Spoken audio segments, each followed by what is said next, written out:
2 minutes, everyone. 2-minute warning. This gives you a chance to fill in the chat room. X Squared Radio will start in about 2 minutes. Yes, we are live tonight.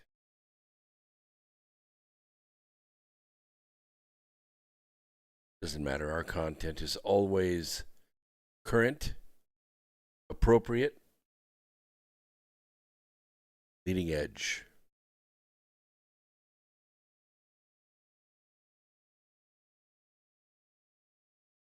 Wait for the notifications to go out. Welcome people into the chat room as they come in.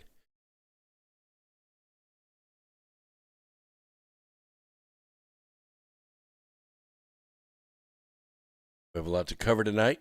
Hello, Tony M. Good to see you there. Out on YouTube.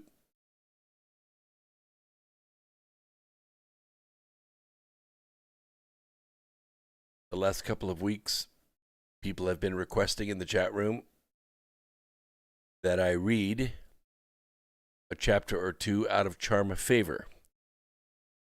So I am going to accommodate you tonight. I'll be reading a couple of chapters out of the #1 bestseller, Charm of Favor.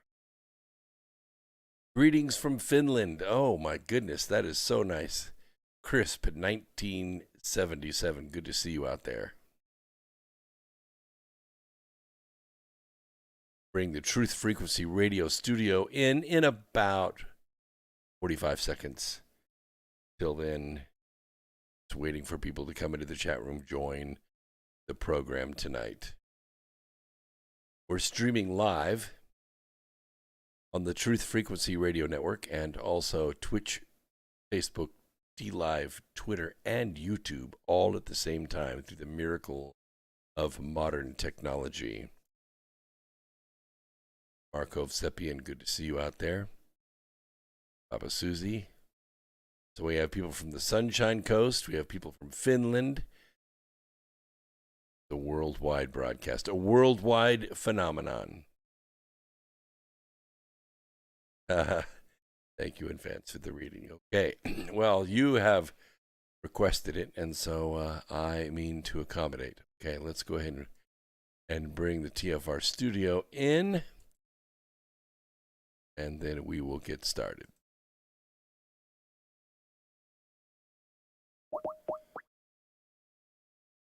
Probably. Former president claims he won the November election, joking that if he runs again, he will win the presidency for a third time. President Biden promised an announcement tomorrow on Saudi Arabia after U.S. intelligence released a report tying Saudi Arabia's crown prince to the 2018 assassination of Washington Post journalist Jamal Khashoggi. Many have praised the president for bringing this out into the open. Former Secretary of State Mike Pompeo says it was a big mistake. The release of this report was reckless. It was political. Pompeo on Fox's America's News headquarters. New York Governor Andrew Cuomo acknowledged for the first time that some of his behavior with women had been misinterpreted as unwanted flirtation. He said today he would cooperate with a sexual harassment investigation led by the state's attorney general.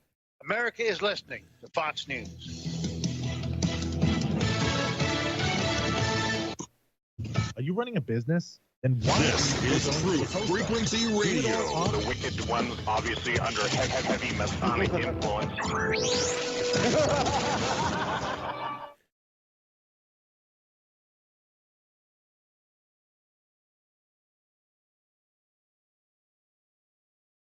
First hour.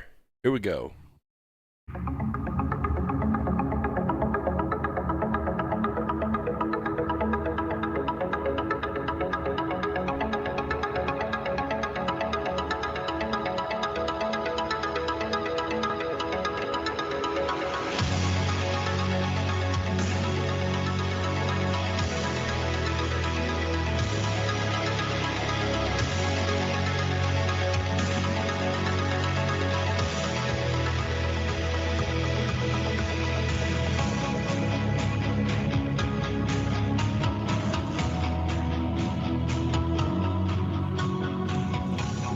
So good to have you all here. Welcome Roger Quarton from Illinois. Wow. And Brad from San Marcos, California.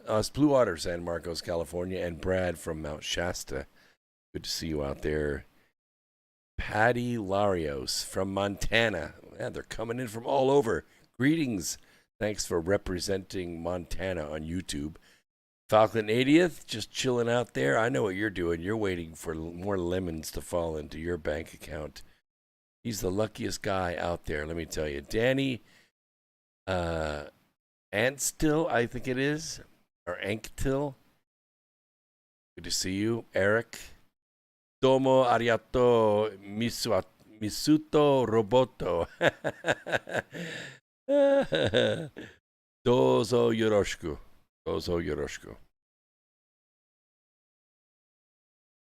Means be my friend. Creepy Cuomo has a nipple ring. Oh, get out. Really? I'm sure. That is just so hairy leg gross. Ooh, Gadarn. Good to see you. Isle of Wight out there off of England. Good to see you. So glad everyone could be here tonight. All right, we have a lot to go over, and as I said in the opening minutes as we were waiting for people to come into the chat room, I have had a request the last few weeks for a couple of chapters to be read out of Charm of Favor, so I'm going to accommodate that tonight. Sometime during the broadcast, read a couple of exciting chapters out of the #1 bestseller, Charm of Favor. And I think, I was looking the other day, I think I have 2 copies left in my warehouse. I think I ordered 25 more copies. But I do have enough to send out 2 more holiday packages if you want to get them. They come all signed, all packed in one box and shipped directly to you. So it's a good deal. It's cheaper than you can get it anywhere else. I put a good price on the website at brooksagnew.com, and just go hover over the store link in the menu, and you'll see holiday package. Open up and click on that, and boom, you'll have it. It's just a little Easter egg there on my website. And while you're visiting the store, I noticed something that I added. If you look at the store, of course, all the book covers are there. You can get it Kindle, you can get it paperback, you can buy the audiobook directly from me, and you get an instant link, and you can begin listening in the next 1 minute if you want to. But you'll also notice there's a new Learn More button. That Learn More button will give you a up-to-date synopsis of the book and still allow you to go straight to Amazon to buy the paperback or the Kindle. So just a new feature that I added to the website to make it a little more rich and more easy for you to share it with your friends. Or you have read the book and your friends haven't, you can send them to the website and they will get excited like you are excited about the book. Big D, good to see you out there. Big D 1955. And what is that? Mailer Damon, I love that. That's so good. That's like Control-Alt-Delete. I'm here. Control-Alt-Delete from D Live. Mailer Damon, that is so good. And nice. That's original. I like the thinking. All right, let's get started. We have a lot to go through. I will watch the call boards, the phone numbers 213-233-3998. We are streaming to you live from an undisclosed location outside Charlotte, North Carolina through the America Free Radio studio. And we're going through the Truth Frequency Radio Network on audio out there to its massive audience on iHeart, TuneIn, and elsewhere. And we're also streaming on live video on YouTube, Twitch, Facebook, DLive, and Twitter. So all of this through the miracle of modern technology. That's why this podcast is growing by leaps and bounds. Finally, we're in our, let's see, no, wait a minute. I don't want to speak too soon. It's actually 5 more days. We will enter our 17th year on the air. 17th year. And 2 years ago, approximately, we started live streaming on video. And it was the best decision we ever made. So many of you have interacted with us and shared it with your friends, and for that I am so grateful. Don't forget when you come in to smash that like button on whatever media you're on. You can do it on Twitch or Twitter or Facebook or YouTube or DLive. You can smash that like button, and it really helps us out. It lets the owners of those networks know, hey, people are listening to America Free Radio. Okay, let's get started here. First of all, I want to talk about the cosmic pipeline. There's a new study, and they're catching up with us, I have to say. They revealed by far the best evidence for the elusive cosmic filaments that supercharge ancient galaxies with cold gas. We have tried to blame this on other things, dark energy, dark matter, we don't know. All kinds of PhDs have been filed and dissertations defended on this, but now we have the best evidence. If you peer into the deep reaches of time and space to glimpse the universe when it was just a few billion years old, you'll see an ancient era populated by many massive galaxies. Not supposed to be. Not supposed to be. Galaxies somewhere around 13.5 billion years old, and these galaxies should have aged or should have scattered or should have collapsed or should have coalesced or something. But simulations suggest these galactic behemoths must have been fed by cold gas in dark matter filaments. That's what we supposed for a long time, ever since we figured out there's a hell of a lot of mass missing in our universe. The structures that make the cosmic web that connect these galaxies in the universe, we like to call it dark matter because we can't see it. That may be very condescending on our part because it might be just super bright matter and we just can't detect it. So we call it dark matter because we can't see it. When we put that into the equation, we put that into the balance, the universe seems to balance out. We seem to understand the motion of galaxies around one another. But what we also realize that there has to be something other than gravity that's connecting these things together because of the massive distances between them. And we know that gravity diminishes with the square of the distance. Well, big distances are big distance squared. So you get a whole lot less gravity in those long distances, and we can't figure out why these things are connected to one another and why they revolve or why they orbit around each other. So scientists led by Hai Fu, an associate professor of astronomy at the University of Iowa. And by the way, you need to understand what an associate professor is. That means he doesn't have tenure yet. A full professor means you can't fire this guy if he decides to not come to work or if he comes to work nude. There's nothing you can do to get rid of him. So an associate professor usually either means they haven't been there very long or the papers that they're publishing may embarrass the university. And so they keep them in the associate professor realm and let them keep on trying to prove themselves until finally they make an opening for a full professorship. Anyway, he's an associate professor of astronomy at the University of Iowa, and he spotted what they describe as a pipeline gas filament feeding an enormous galaxy that formed when the universe was just 2.5 billion years old. I mean, that's just barely a snap of the fingers, isn't it?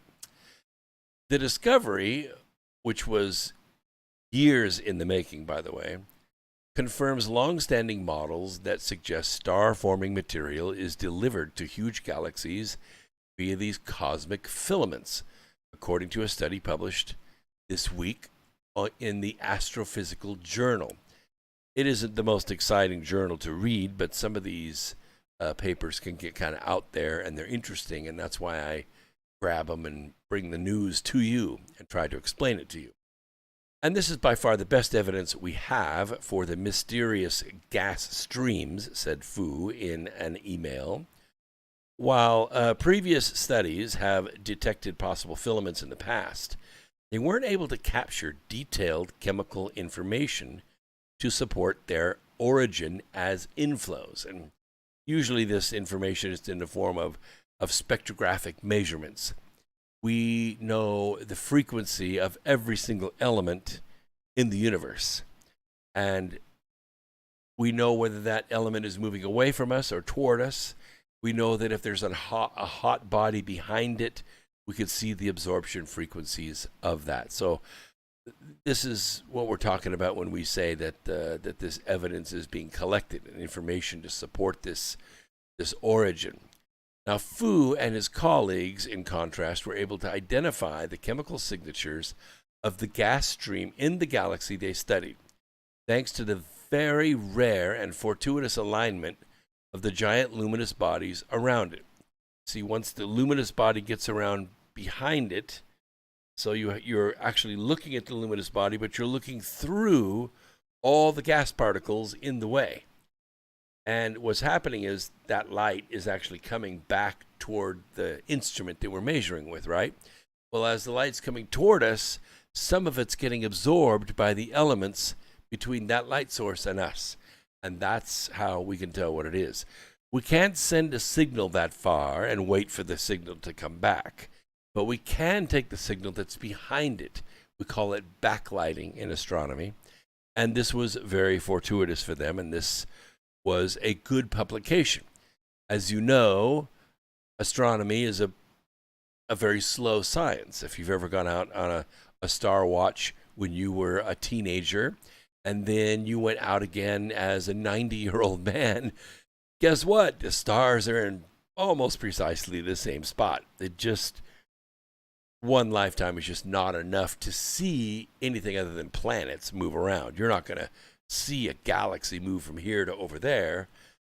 You may have a slightly different perspective depending on what time of year it is and where the Earth is in its own orbit around our sun, but not a whole lot of different parallax angle that far away.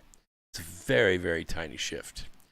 The galaxy, which is known as SMMJ0913, that will be on the exam later, I'm sure, is part of a larger cosmic neighborhood that contains two radiant quasars. Quasars are the largest structures in the universe, and they're by far the brightest. They have electrojets of energy that they put off that makes for great backlighting.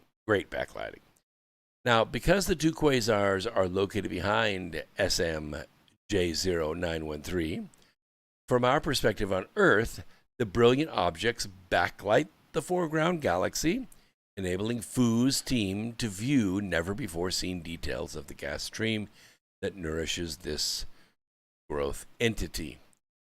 The stream stood out in a silhouette against two bright quasars. Using spectral information, as I said, spectroscopy, and it was captured by the Atacama Large Millimeter Submillimeter Array, also known as ALMA for short. Currently the largest radio telescope on the Earth. The team probed the abundance of chemicals in the filament. So they were actually able to map the filament with some precision. The results showed that the stream lacked heavy elements such as aluminum, carbon, iron, and magnesium. Since the environment inside the massive galaxies like SMJ0913 is constantly being enriched with heavy elements, which are spewed out by the explosion of stars through novas and also supernovas, this telltale hint demonstrated that the gas was getting piped in from outside of the galaxy from a depleted environment. Cosmic simulations have proposed that these narrow filaments can explain how cold gas gets pumped into galaxies without being disrupted by the hot atmospheric surroundings of such gargantuan entities. But actually, detecting these filaments is a tough hurdle to clear. Fu and his colleagues pored over observations of 70,000 galaxies over a period of 5 years before they tracked down the perfect system that contained SMM J0913. The understanding of the system took many years, So it has been a gradual realization, synthesizing data from various telescopes. Very interesting stuff. It's kind of a relief to see that these gravitational pipelines, we call them gravity filaments or electromagnetic filaments, can actually gather up heavy elements that are floating around the galaxy from an exploded star system and pipe them into a very heavy galaxy, but a galaxy that's very far away. It's sort of like a taproot from a plant. It hasn't rained on the surface in a long time, but that taproot can go deep into the ground and access moisture and pipe it up into the plant. That's kind of what these filaments are like, giant taproots for these gargantuan galaxies.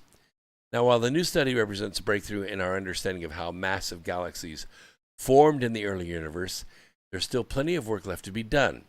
The team only looked at 2 points along the stream, giving room for follow-up studies to attempt to see its full physical extent. Who said, which he hopes to attempt to do in March using the Keck Observatory atop Mauna Kea in Hawaii. You have to understand, you have to buy time from these telescopes. So it's not like, hey, can you watch this for me for a couple of years? No, we can watch it 5 minutes now for $39.95, and then we have another opening in about a year. We can look at it again for about 6 minutes for $150. You kind of get the idea. These things are booked out long, long way out there. Lots of people in the chat room. Oh my gosh, thanks so much for showing up. D-Live's got a big crowd out there. Late Night Leroy's out there. Ashley Babbitt's remains were cremated. I wonder why. Yeah, me too. Greenheart, good to see you out there. Greenheart is a moderator on YouTube, so behave yourself out there. William, good to see you out there. William, everybody loves you, okay? You don't have to single out individuals. You're fine, you're fine. J.R. Bin Boys, or Bin Boise. Oh, J.R.B. in Boise. Got it. See, it takes me a little bit here. J.R., the City of Trees. Let's see. Oh, yes, I see Gateway Pundit's story in there. Late Night Leroy's backing it up, making sure that everybody knows Ashley Babbitt was cremated. Mona, good to see you out there. Hola, mi amigos y mi amigas, she says. Hola to you as well. Brandy Lou down there in Texas. Let's see. Dan Edick. Hey, Brooks. Hey to you. Delina.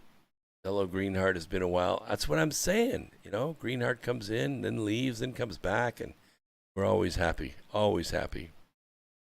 All right, let's keep. Hey, Rehab, good to see you out there. So I haven't given away any lemons yet, so you're not too late.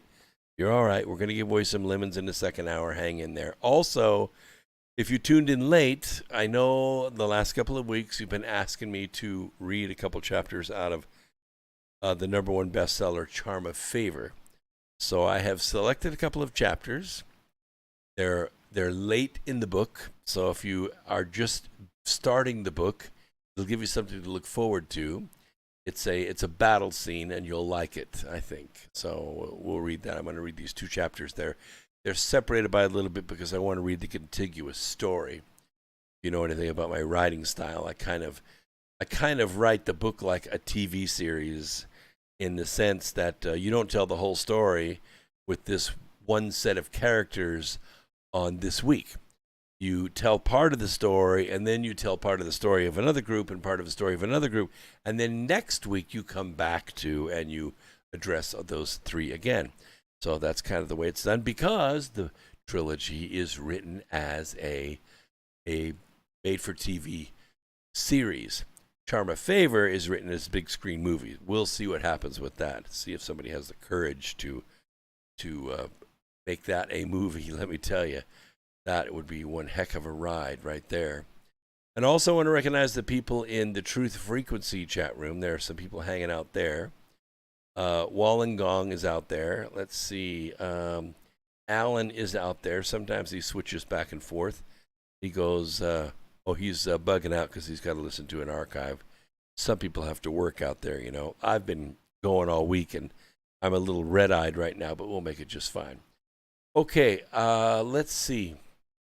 Don't forget that the phone lines are open if you would like to call in. It's 213-233-3998, and we'll accept calls all night long. I'll try to watch the call board as closely as I can. All right, let's see if we can get to the next story, because we're really out of election season, but it just doesn't want to seem to leave us alone here.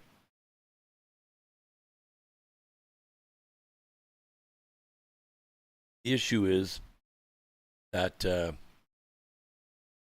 I think we made a dreadful mistake,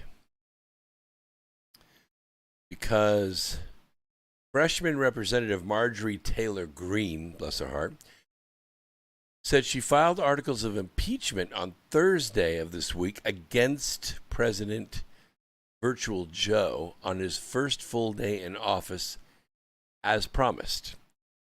We'll see how it goes, the Georgia Republican said in a video posted on Twitter. I don't know how she got away with that. She had said earlier that she would file impeachment articles against accusing Virtual Joe of abuse of power for his family's business connections in China and Ukraine when he served as vice president under the Obama administration. You notice that we call it the Obama administration, the Bush administration, the Trump administration, the Ray. I could just keep going all the way back to the Washington administration. But that's not what we call it now. We don't call it that. What we call it now is the Biden-Harris administration. Why do you think that is? It's curious, isn't it? Biden-Harris. Biden-Harris. Phew.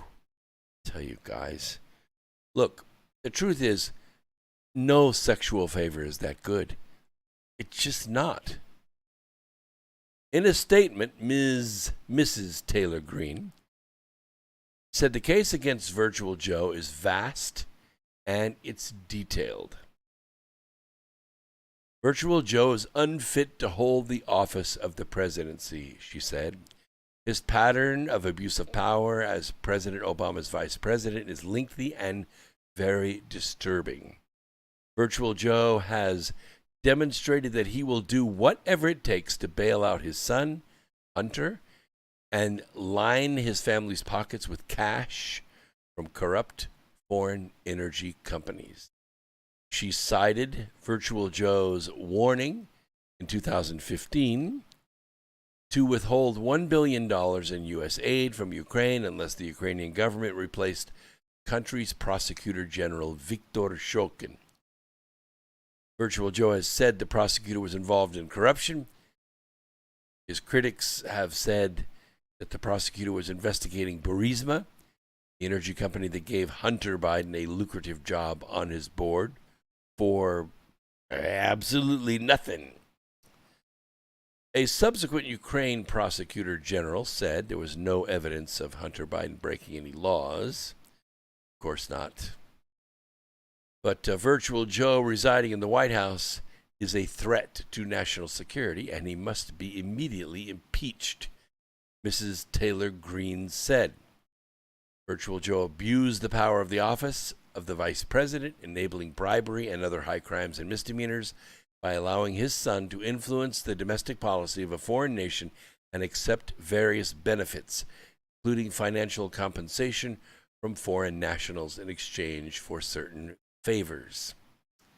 Sounds pretty open and shut to me. By the way, Virtual Joe's administration is seeking to charge reporters a $170 fee to do their jobs covering the White House. Oh, yeah. Oh, yeah.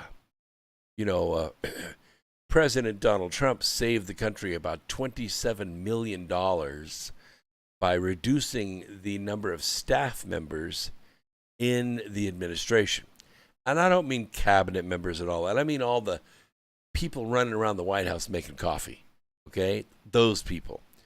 President Trump and the First Lady leaned the system out and saved millions. Evidently, Virtual Joe has no concern about that, realizes that the petty cash drawer is getting a little skinny, and so now reporters who cover the White House may soon be paying what amounts to an admission fee to do their jobs. Starting tomorrow, the White House's press office said it will start charging journalists for coronavirus tests, which are required for... we'll take a quick break. We'll be right back after this. Let me go ahead and put the truth frequency people on hold. There we go. And it looks like we have a caller out there. Let's go ahead and bring the caller on, and then we'll bring truth frequency back in 3 minutes. Let's see, who do we got here? Out there in Spring Valley, New York. Welcome to the program. What's on your mind? Yeah, Brooks, on your last show, you were talking about Abe Lincoln and General Sherman. Yeah. And you were saying how General Sherman was marching to the South and he was going to burn everything down. And Abe Lincoln was asked if he approved of that. Yes, by Colonel, and I didn't finish the story. Into a commercial. And you didn't finish the story. That's so good. So I'm just glad. Curious. I'm so glad you thought of that. Pick it up from there. Yeah, so President Lincoln is standing on the porch of his house, and he's talking to one of his colonels, and the colonel brings the news to him of what Sherman is going to do. He's going to march south, and he's got this scorched earth plan. And did the president approve it? And he looked at the colonel, and he looked out in his yard. He said, you see that stump out there?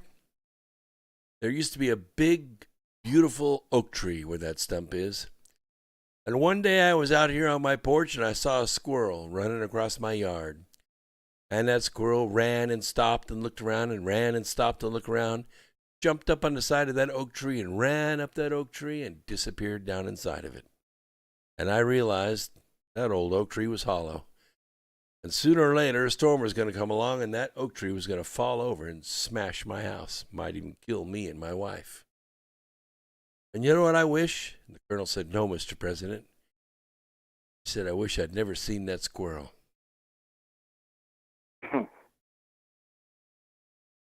Okay, yeah, I was just curious how the story ended.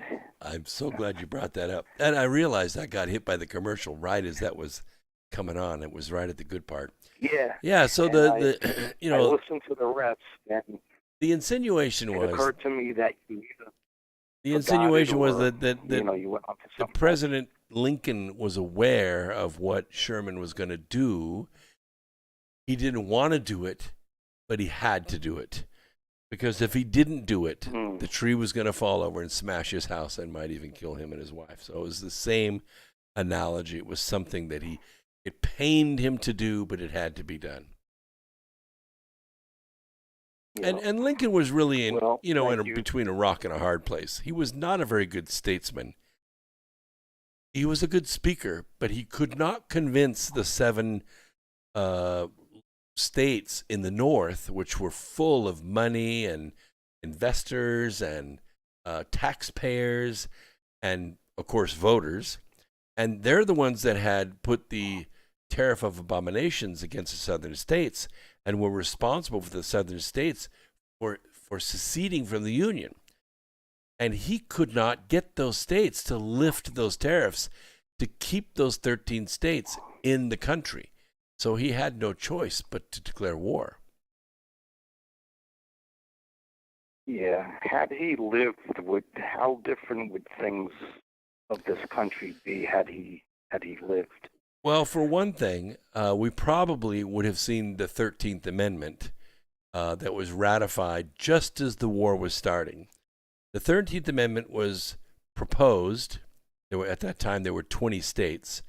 And the amendments were making the rounds around the states, and it needed Virginia to ratify that amendment in order for it to be part of the Constitution. But the war broke out. And what happened was, even though the ratification technically happened, it had to be published. It had to be published in a widely distributed publication. Well, that particular newspaper was burned in the war. And it wasn't until after the war that a copy of that publication was actually found, and the 13th Amendment did not get ratified. It got replaced by another 13th Amendment, which was the Emancipation Proclamation. The original 13th Amendment was the anti-nobility clause. It would not have allowed anybody holding a title of nobility to hold a public office like a congressman or a senator or a president. And a title of nobility in those days and in today's day would have been Esquire. In other words, no lawyers could serve as congressmen, senators, or as the president of the United States. So we missed out on that. Wow, very interesting. Yeah. I want to touch on something else if you have time, Brooks. Yes, let me go ahead and bring Truth Frequency back in. I forgot I left them out there in the dark. They've been about 2 minutes without any sound. Okay, now they're back in. Welcome back in, Truth Frequency. Sorry about that. Didn't mean to leave you out in the cold. We are talking with our friend in Spring Valley, New York, and he has a question. So now bring your question up. I remember when Joe Biden was doing the the primaries, and he was really like on his way out, and it didn't look good for him. Well, there were a lot of people in the debates, and he was not holding his own.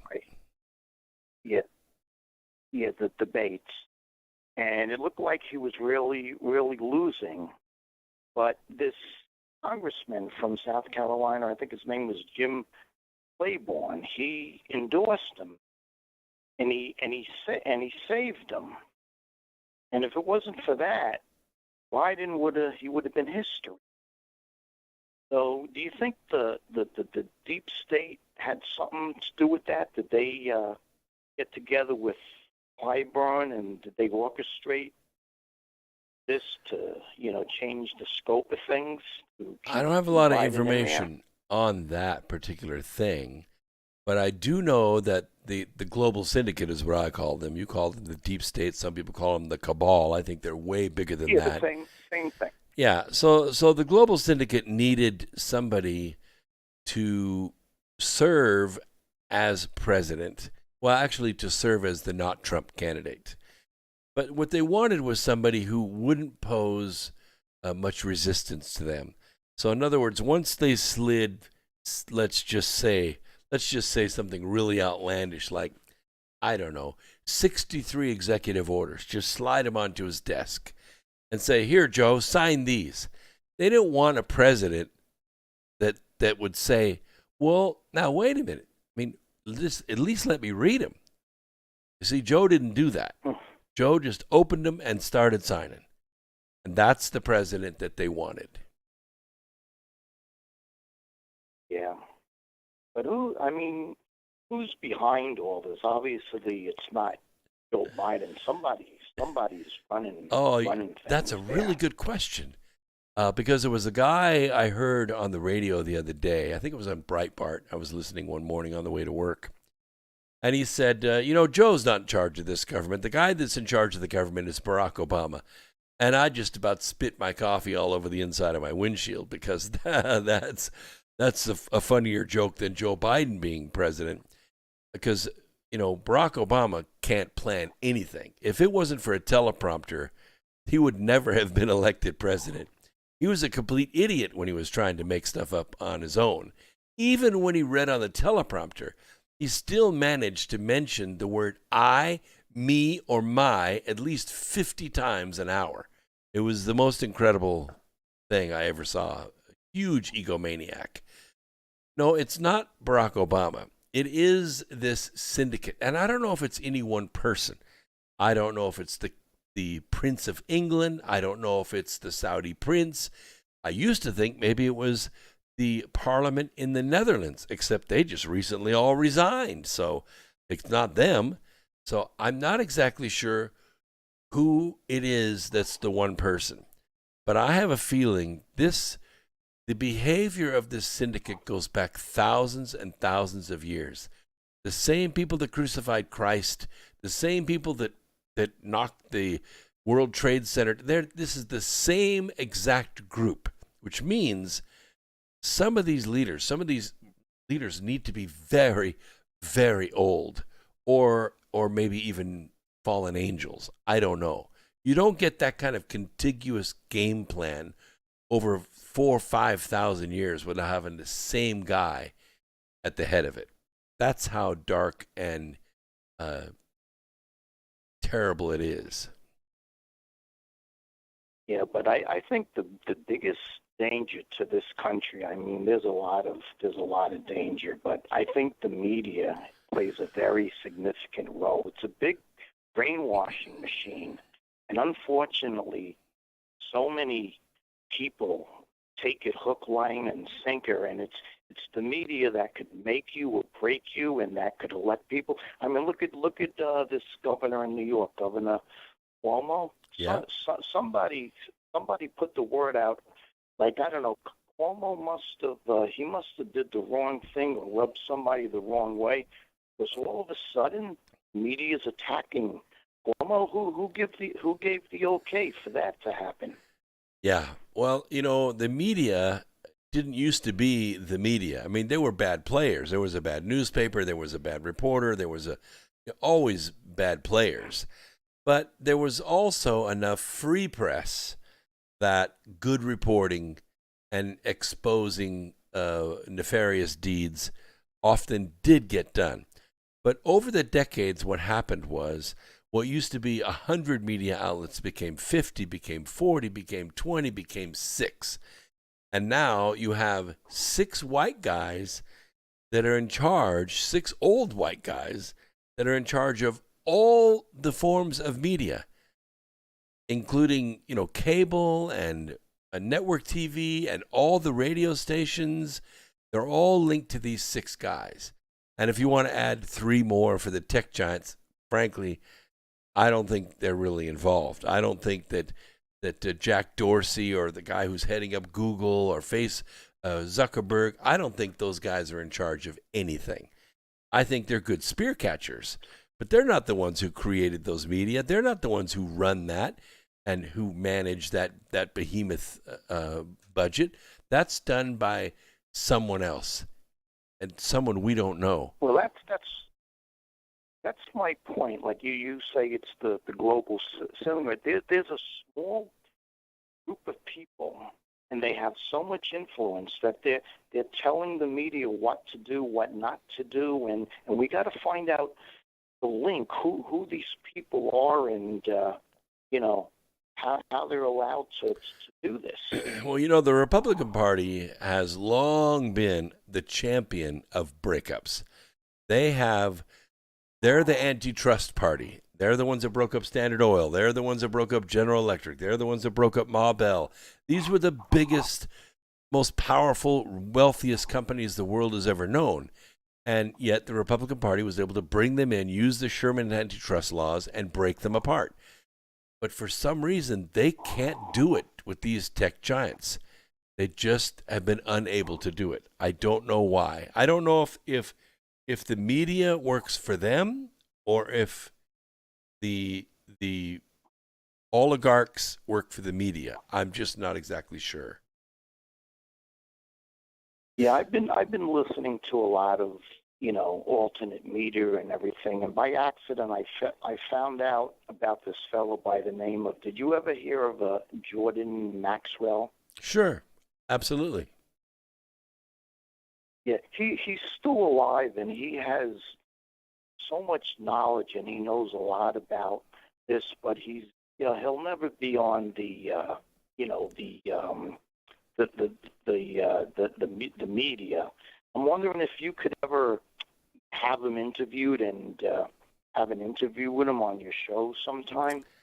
Maybe I'll try to reach out. Sometimes the people have lots of security between them and would be interviewers, but I'll take it under advisement. We'll reach out and see if I can get Jordan or one of his assigns to come on the program, because one thing we do know is that once you bring this out in the open, once these people are exposed in the open, they step down.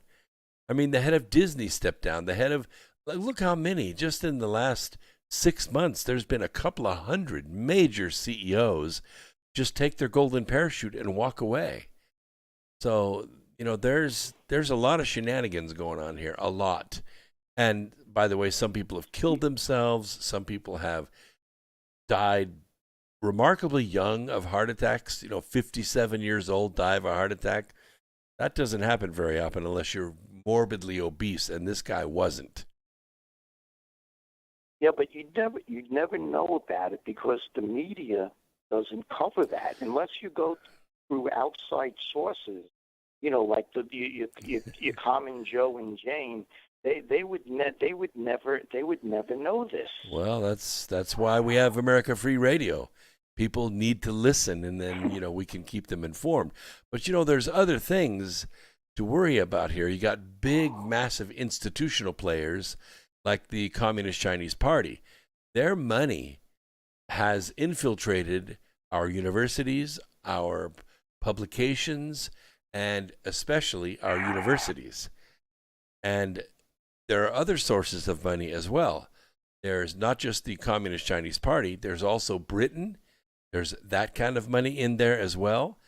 And there's also these, I don't really even think they're really very united, but you have people like George Soros and Jim Steyer, and yes, Michael Bloomberg.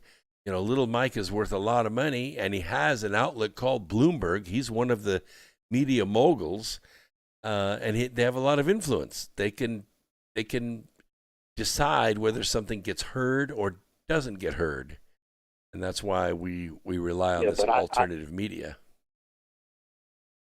I don't know how our own government, especially the Democrats, not that the Republicans are any better, but the Democrats, they're the people in power. How could these Democrats allow the country to destroy itself? Because they made them rich. Because they made them rich. I mean, are there any Democrats in Washington or elsewhere in any of the states that are poor? No. In a very short amount of time, they've made a lot of money, and they make it off the public. Have you seen the roster of Democrats that have gone down in the last 90 days? Look at Michael Madigan. Michael Madigan's one of the oldest, most powerful speakers of the House in the entire country. Speaker of the House for the state of Illinois in Chicago. He ran the state. Forget about governors. It was Michael Madigan that ran that state. He's resigning because he's about to go to prison. One of the most powerful men in the entire country. So it is catching up with them. The Department of Justice is catching up with them. Yeah, it's just taken so long. It's frustrating. It certainly I'm kind is. of disappointed in like Donald Trump. I mean, he has the goods on everything, and he just went out quietly, and he didn't do the damage he was supposed to do. Yeah, well, sometimes we have our own ideas of what that damage might be. We do know that a whole lot of pedophiles went under, and a whole lot of traffickers went under, human traffickers. And we know that there are good FBI agents, especially in the state offices, not so much in Washington, D.C., and they are making progress. But, Michael Madigan, he wasn't even on my list of 35. The 35 people that are walking the earth free today, frankly, scare the hell out of the entire world. Because when the world looks at these 35 individuals who are rich, powerful, famous, and everybody knows what they did, and they know what they did, but they're walking free, the world loses faith in our rule of law. If these 35 individuals went to prison, the whole world would have their faith restored in the United States. Yeah, but the scary part, Brooks, is the media covers all this up, which I wonder whose side is the media on? Is the media working for a sinister empire? Who's holding the media's feet to the fire? Well, it isn't the advertisers, if that's what you want to know. I mean, the advertisers used to tell media what they could do and not do because they would pull their endorsements. Now, they don't even care. They don't even care. They're on a mission. So to answer your question, I don't know. I don't know why they want to destroy America. America is what made their 100-story building happen. It's what made their empire for them. It's sort of like who was it, Sinead O'Connor, who became a multimillionaire, basically a 4-hit wonder, and then she cursed America. But America's where she made her money. So I don't know. I don't know what to say. Yeah. I don't either. It's just a mystery to me. One day, I don't know. One day we'll all find this out, but I don't know if we'll ever be alive that long. Well, just keep listening. We'll get there. We'll get there. We'll get right, all the knowledge out. Thank you. All right. Appreciate it very much. Thank you so much for the call. So going along with our friend in Sun Valley with his comment, I want to share with you something about Operation Mockingbird. The idea of a large organization controlling the minds and the thoughts of individuals, it seems ridiculous. I mean, nobody's controlling my thoughts, right? That's what you're saying. Nobody's controlling my thoughts. I'm independent. I think what I want to think. Well, yes and no. The media is part of our average environment. They expose us to things. They push us toward a specific ideology, and certain life choices this might seem just like science fiction, but it isn't. Trust me, it has to do with resonance. And, when you hear something often enough, even if it's outlandish, if it's crazy, you tend to say, well, wow, everybody's saying it, so it's got to have some merit, right? Obviously, you don't because you're aware. But if you were awoke, you wouldn't know because the media would have its way with you. So for some, it's certainly not a new surprising discovery that corporations, organizations, politicians, they manipulate public opinion in order to fit certain agendas. And these agendas aren't what's happening now. Well, sometimes it is, but it's usually what they want to have happen. So in essence, they're manifesting a future state. They're manifesting a future state. They wrote it down. This is what they want to accomplish. This is their timeline. And now what do they need? They need resonant energy to be put into that idea. Where do they get it? They get it from you. They put out commercials. They put out movies. They put out songs. They put out advertisements. They write stories. They get news people and actors and other people that are quasi-authorities or people to whom you look up to endorse this idea. And what it does is it uses your consciousness as a source of resonant energy. Because if it was just them, some of these ideas like sex change of a 3-year-old would fall flat on its damn face. Everyone would laugh at it and it would go nowhere.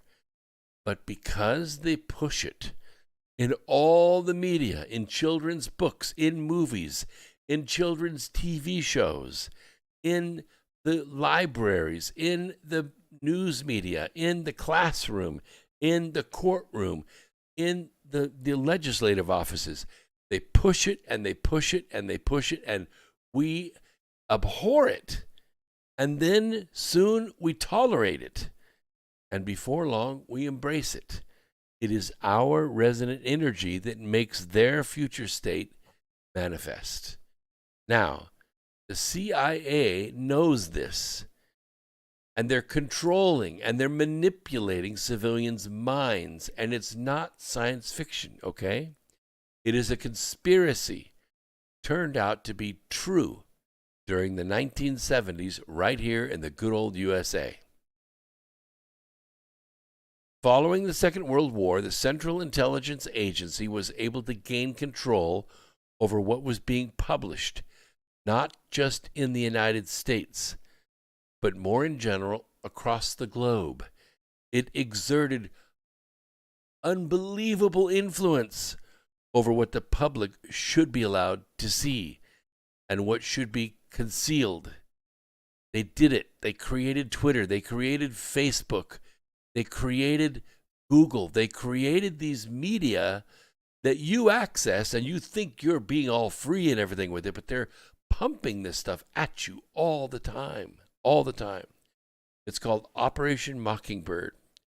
And it is a United States CIA campaign that aimed not only to influence the media, but also to infiltrate it. And it did.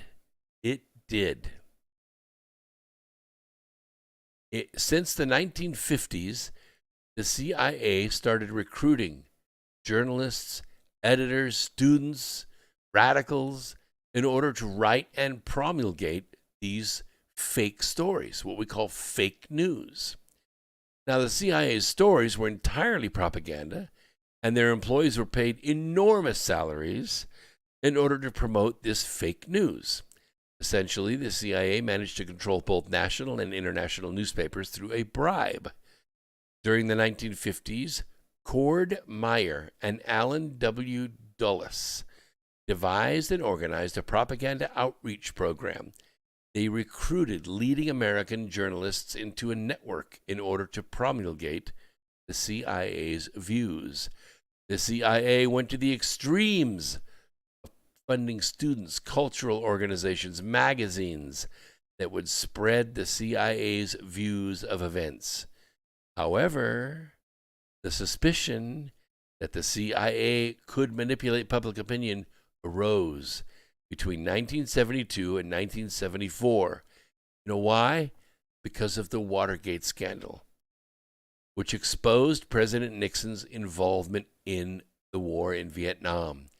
In fact, Nixon had two strategies.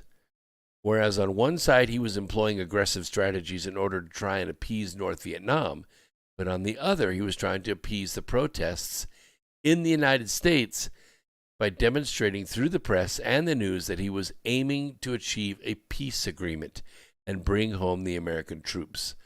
When the truth about Nixon's Vietnamization was revealed, many started to question up to which point was the CIA enmeshed in the publishing of news and information.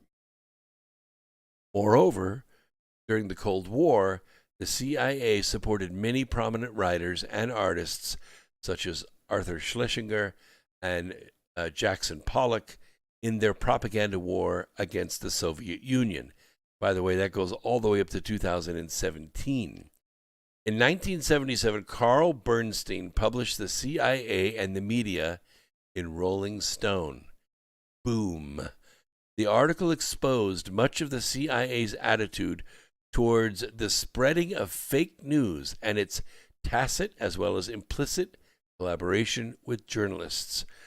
Bernstein explains how journalists did not limit themselves to write what the CIA suggested. Their relationship was much more complicated and much more intimate. In fact, reporters shared their notebooks with the CIA. Some of the journalists were also award-winning writers, and others became spies in communist countries. According to DICE in 2016, more than $1 billion were being invested each year in such propaganda programs. That's a lot of money. That's a lot of words. That's a lot of movies. That's a lot of news, $1 billion. The CIA's writers were generously retributed, and there were no limits on how much they could receive. Sometimes they were paid more than $500,000 to spread the information required by the CIA. When the CIA was caught out in their wrongdoings, they did not reveal. We'll let Truth Frequency take a quick 3-minute break, and we will bring them back in. We also have a caller hanging out there on the line, and we'll bring you in right after the break, so just hang on out there. When the CIA was caught in their wrongdoings, they did not reveal the newspapers and the names of the journalists with whom they had collaborated in the past. However, back in 1973, the Washington Star published the names of around 36 of these American journalists. According to the CIA, revealing the names of those who had worked with them meant endangering the writers' and reporters' lives, as well as making them appear in a ridicule light. Church committee and actions to prevent the CIA's involvement in the news.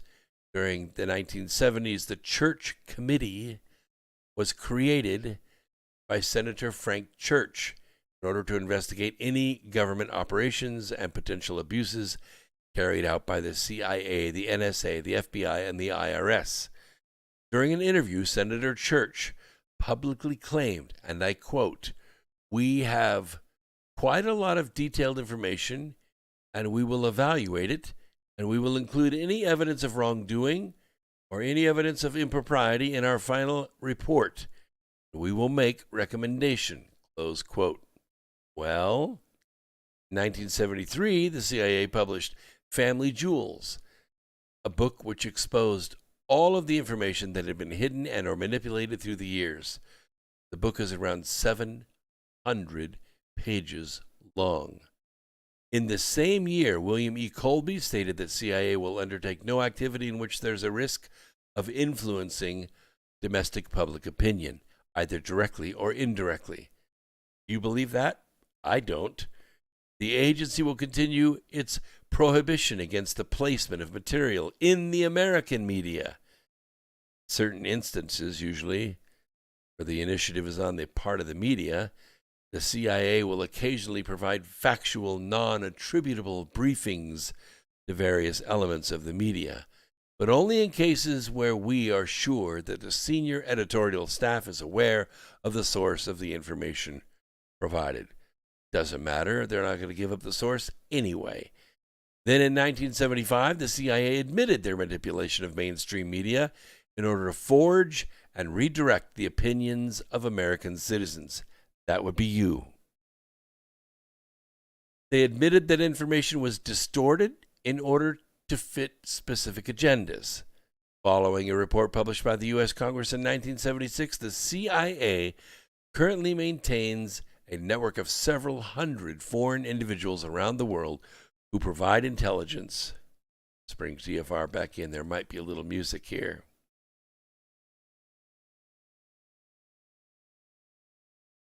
Frequency Radio. Second hour. Here we go.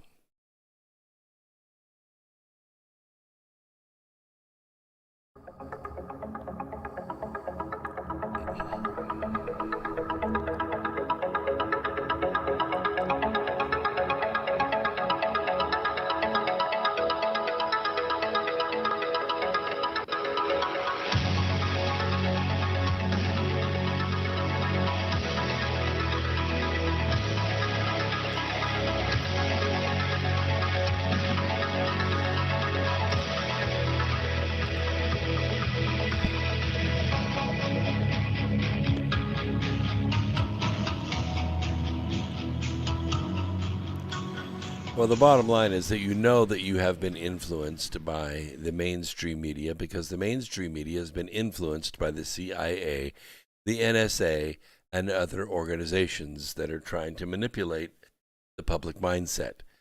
Add to that the money that's spent in the public school system to create two generations of people who believe that America is a bad place, that Americans are bad people, and that freedom and liberty are only for white people. That is what's ripping our country apart at the guts right now. Okay, we have a caller in New York. Let's go ahead and unmute them, find out what's on their mind. Welcome to the program. How are you? Hi, yes. So I have two things, and then I'll leave you. One is connected with this topic, which is the Carl Jung typology stuff. Uh-huh. Mm-hmm.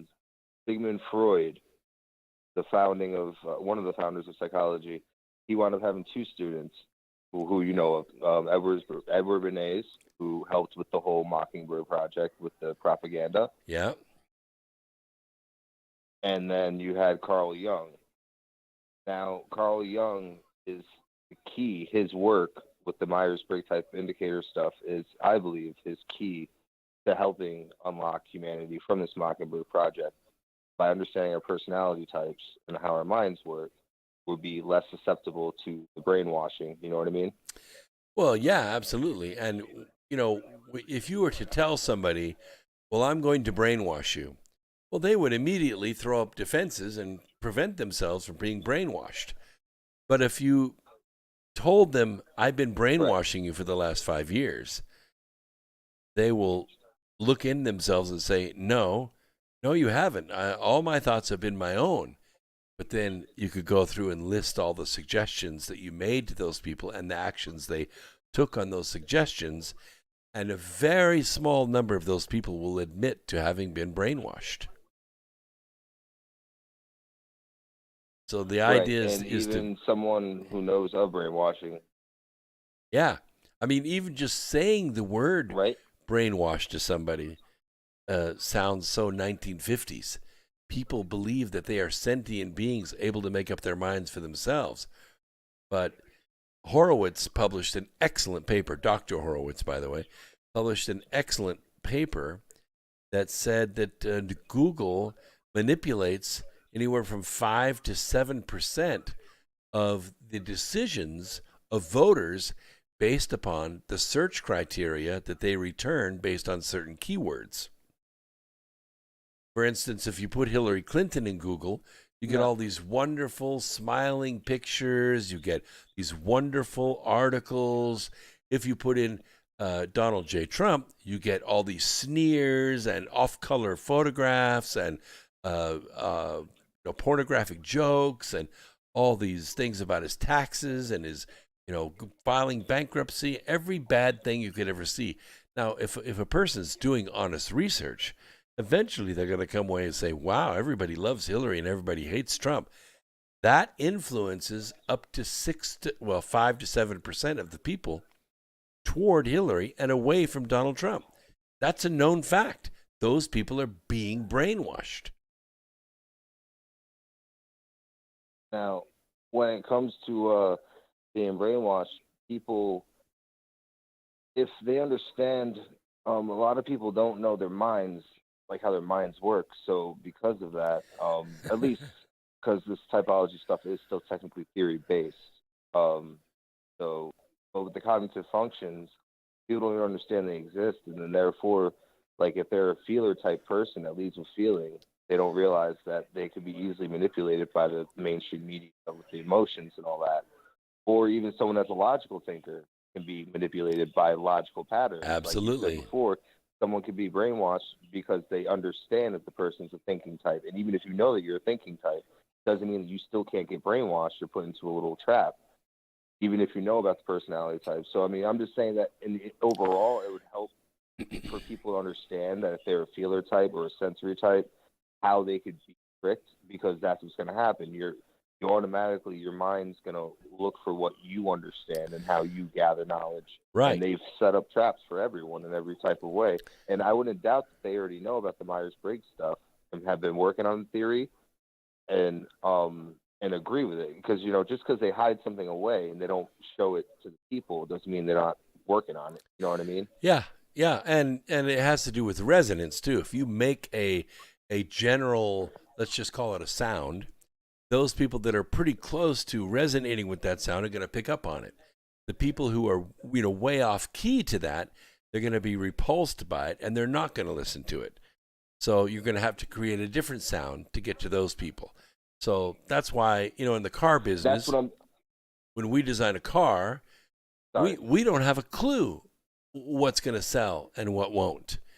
I mean, if everybody thought quality was the same thing, we would all be driving Toyota Corollas. But we don't. We drive different cars because we each individually have a criteria which we call quality. Now, the other thing that I wanted to bring up was a little bit off topic, and if you want to mention it later on in the show, was Michael Therian, his work, Michael Tellinger, his work, sure, Nikola Tesla, and then Atlantis and the Bible, and all that connection, if you see what I'm going with that. Yeah, sort of. I know Michael very well, and I know of Tesla. Okay, which would you know, Michael Tellinger and Therian? Yeah, I know both those two guys. Michaels I mentioned. Okay, cool. So when it comes to that, when it comes to Michael Therian, it's all about his Atlantis story and that, and how right on that might be, and how that might work with the Bible. Like the flood, like Noah and all that. Right. So I'm just curious as to, I'm just curious. I'm not saying that's the case, but I'm just not sure about things. And then on top of that, the Tellinger, how Tellinger, how he has the stones that supposedly vibrate, right, with the energy frequency and all that. So the whole pyramids, Nikola Tesla, and how Nikola Tesla wanted to create towers of energy or whatever, free energy. So I'm wondering if the pyramids were a type of power, because I know of ancient aliens that. So they're obviously they're an ancient power structure. If Tellinger and his stonework has something to do with the whole pyramids, I'm pretty sure he's even mentioned it maybe before, whatever, because the pyramids are supposed to be made out of certain materials like rocks and crystals or whatever that's supposed to. Yeah, they're made out of red granite and black granite. Right. Red granite from Aswan, which is to the north, and the black granite from the Sudan, which is to the south.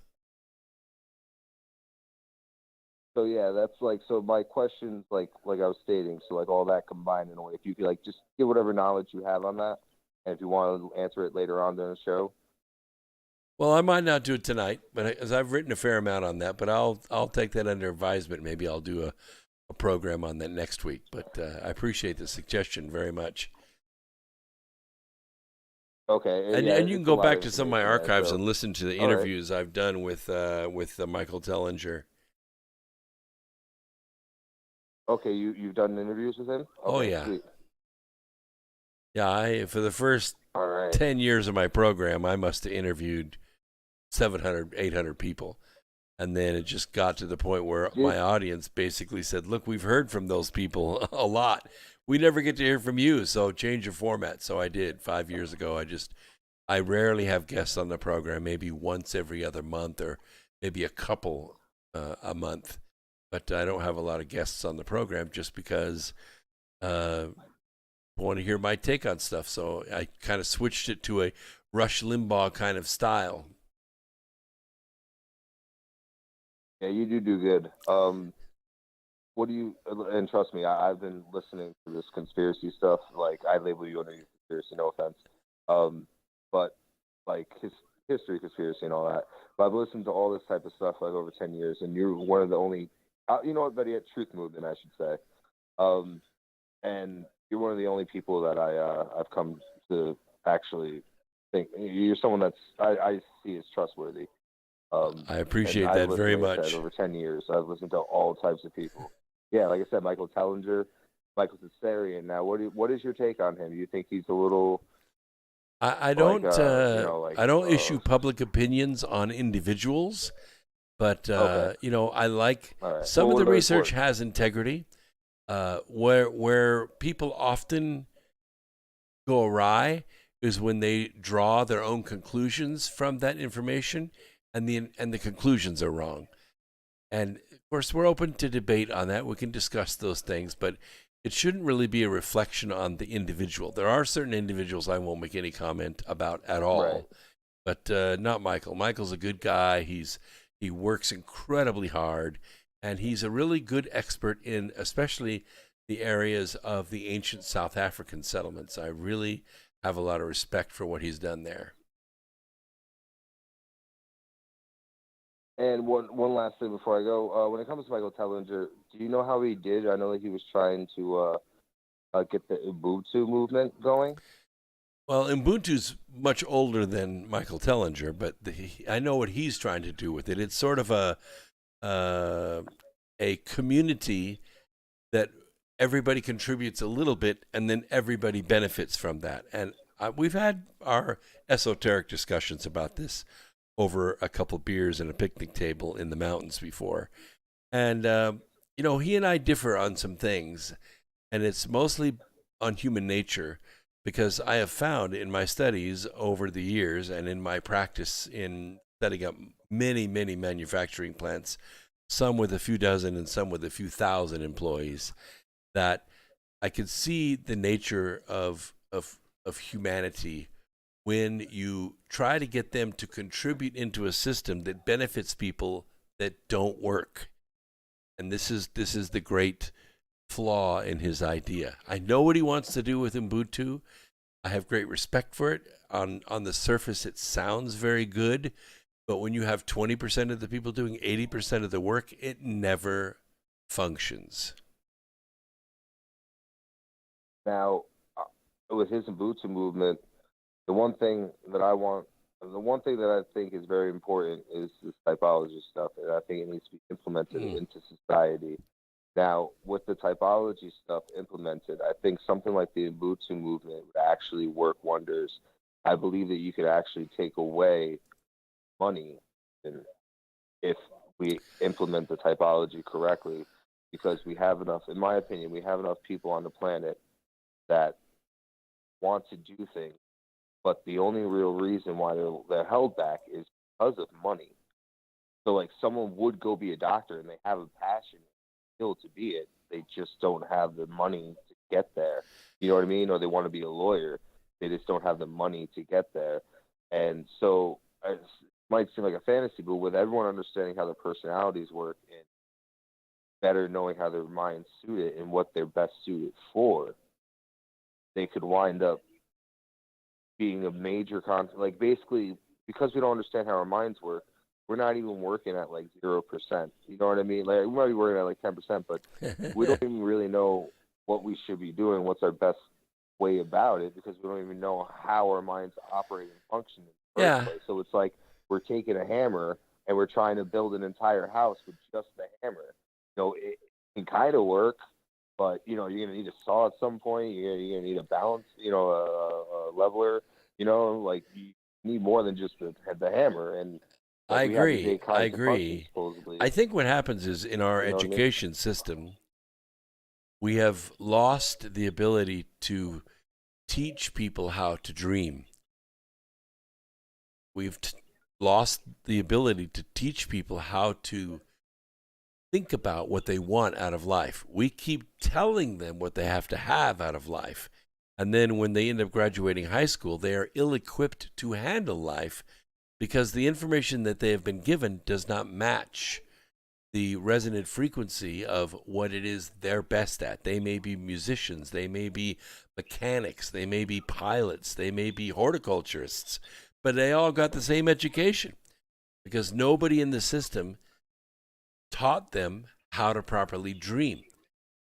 And if they could teach them that early in life, 2nd grade, 3rd grade, 4th grade, you could then begin to guide these intellects and give them the education that would help them reach their full potential, instead of cramming the same information into 28 heads and only 4 of the heads it's meant to go into. If you've ever taught school, one of the things they teach you in the curriculum, in the education curriculum, is to look for the average intellect in your class and target your lesson plans for that person.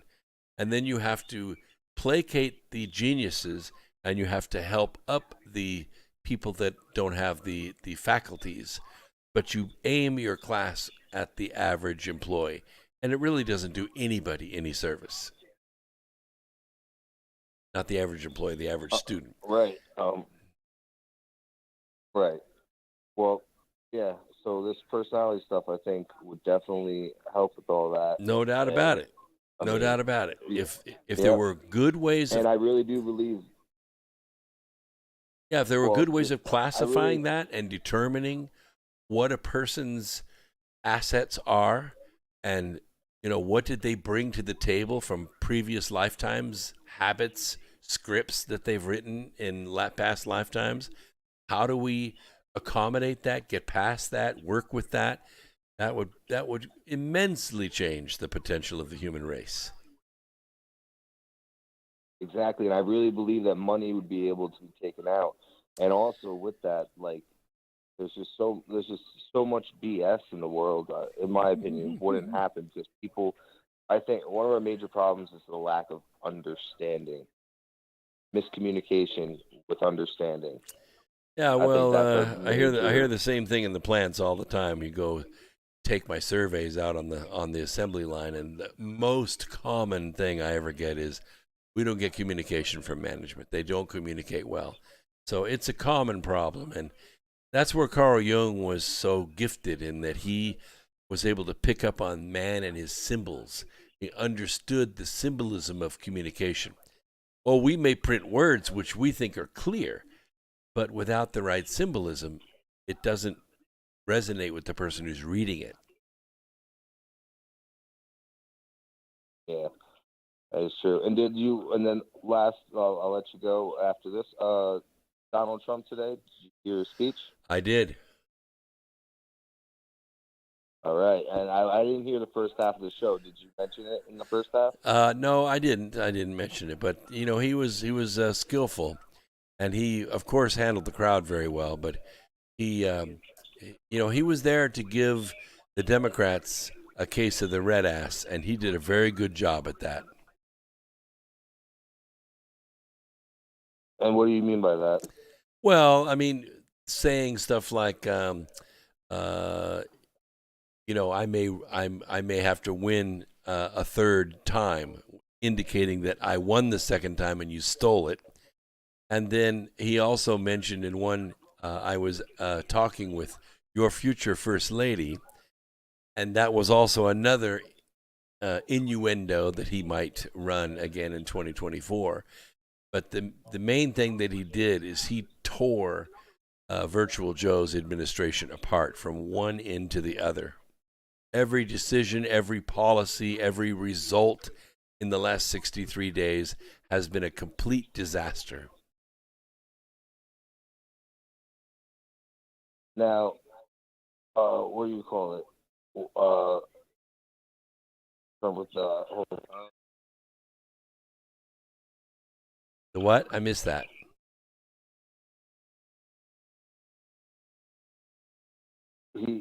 Oh man. So he's gonna be running or whatever. I had the question on the top of my head and then I wound up forgetting it. Happens all the time. I hate when I do that. I do that so often. I got so many thoughts that run through my head in that. Like that's why a lot of times I'll interrupt somebody when they're talking. It's not because I want to. It's like I want to hurry up and get my thought out because I don't want it to go away. Yep. Let me put this out on the floor and stick a nail in it before it gets by. Yep, I get it. I appreciate the call, my friend. You have a great mind. Yeah. Thank you. You too. Bye.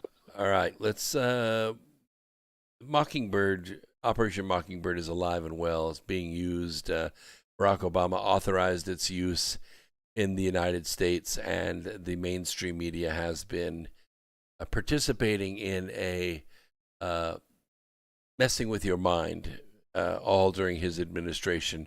I don't know that President Trump was able to effectively undo that. I know he went back to universities and said, we're not going to issue you any grants unless you allow free speech on your campuses.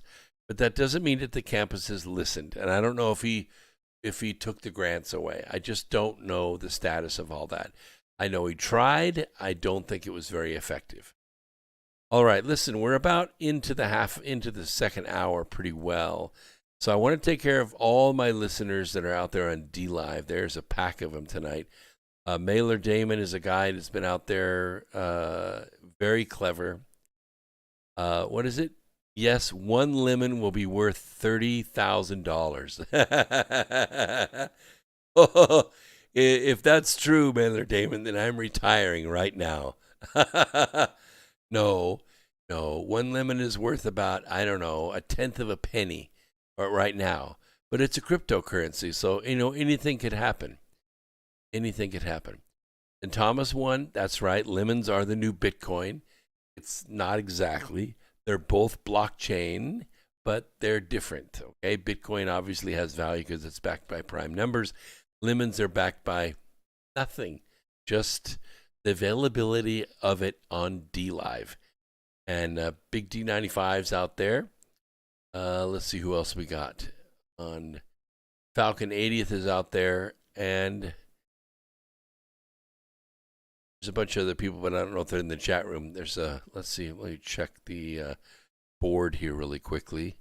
Yeah, there's 21 people on DLive right now listening, and about 75 on YouTube, and about 2 on Twitch. I wish there were more. Twitch is a great format. If you ever find yourself in the middle of the day wanting to hear somebody sing a live song or tell a story or talk about politics or play a game, you can go to Twitch. Twitch is a great place to go. And we have one person out there listening on Periscope. So here's what we do.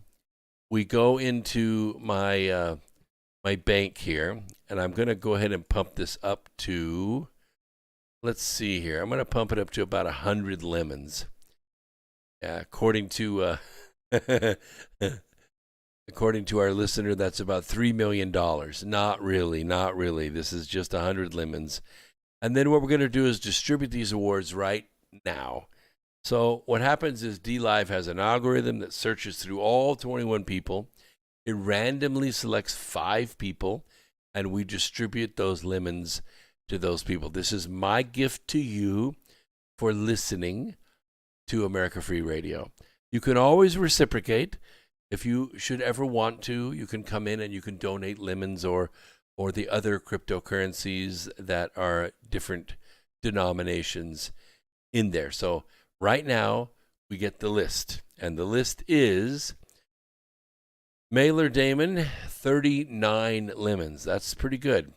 Falcon 80th, you are the luckiest person in the world. 22.8. Big D 1955, 16.8. Michael 1973, 13.5. And Vonnie Kinsey, 11.5 lemons. Very good. Very, very good. Okay, so those are the people that have won lemons for listening to America Free Radio tonight on DLive. And we try to spread the love. We just want to make everybody happy and make it worth your while to listen. We give you good knowledge and a little bit of money, and then we just spread it around. And you tell your friends, and then they come, and we make it even bigger. All right, we have about 2 minutes left in this segment. Not enough to do this story justice, but I want to get it started because it's important. You remember a little company called Rose Atom, right? Or you might know it by the name Rosatom, but it's Rose Atom. It is now beginning this week. It's thawing out finally up there in Wyoming. Guess what they're doing? They're beginning to mine. Yes. Yesterday, under Virtual Joe's Department of the Interior, the Land Quality Division of the Wyoming Department of Environmental Quality. This is kind of like the state EPA. And these guys normally are very protective of their state resources, namely their air and their groundwater and their woods and things like that. When I built a biodiesel plant in Odessa, Washington, it was the Washington Department of Environmental Quality that I had to submit my blueprints to in order to get my biodiesel plant design approved. Now, 55 other biodiesel companies submitted their plans, and they were rejected by the Washington Department of Environmental Quality. Mine was accepted, and we built that plant, and it ran. And it made biodiesel out of canola oil or canola seeds. So anyway, they announced that it has approved the in situ recovery uranium mine permit application submitted by Uranium One, owned by the Russian nuclear state corporation called Rosatom. According to, hang on a second while I send the TFR on its break. It'll be gone for about 3 minutes. Now, according to the WDEQ, the permit comes with a special condition. A permit reclamation performance bond contains a reduced contingency factor and only covers the monitoring wells that are already existing. Now, I don't know if you know what this means, but a monitoring well is a well that is dug some distance away from the mine, and what it measures is the aquifer. So they take samples from this well, and what they are looking for is contamination that the mine puts into the subsurface water, the aquifer. And if it shows up, they'll shut the mine down. Now, normally, when you're going to go in and you're going to mine, there's a couple different ways of mining. With uranium, it isn't done with like a shaft. They don't put like a shaft into the side of a mountain and, they have cars that come out with uranium rock. That's not typically the way that it's done. And there's 3 reasons why. First of all, uranium can be deeper than that. So they can put a shaft into the ground, but more likely what they do is they dig a pit. They dig a pit with scrapers, and they go down and down and down and down into the ground. It's called strip mining. And what they do is they will separate out the uranium, because it's a very heavy element, out of that soil and concentrate it. The second reason that they do this is because there's a lot of gold in the ground. It's called placer gold. Not big chunks, little bitty filings. And what they will do is they will recover the gold and help pay for the mine. And the third reason that they do it is that it is easy to reclaim. That is to say, once you're done, once you've hauled away, 100,000 cubic yards of the dirt that you want to haul away, all you have to do is come back in, put a light layer of topsoil on it, plant some trees and some grass, water it down, and walk away. But you're getting ready to penetrate into the ground, sometimes hundreds of feet, sometimes thousands of feet, depends on the nature of the mine and how deep the reward goes. And that's a new penetration into the aquifer. So typically what should happen is they should drill new monitoring wells, new ones, especially downstream, especially like at the bottom of a valley or something like that. They will drill new monitoring wells. They're not doing it this time. They're going with the existing wells. So uranium-1 was acquired by the Russian nuclear state corporation Rosatom in January of 2013, resulting from Hillary Clinton's tenure as Secretary of State. She is the one who will bring the TFR back in. There might be a little bit of intro music here.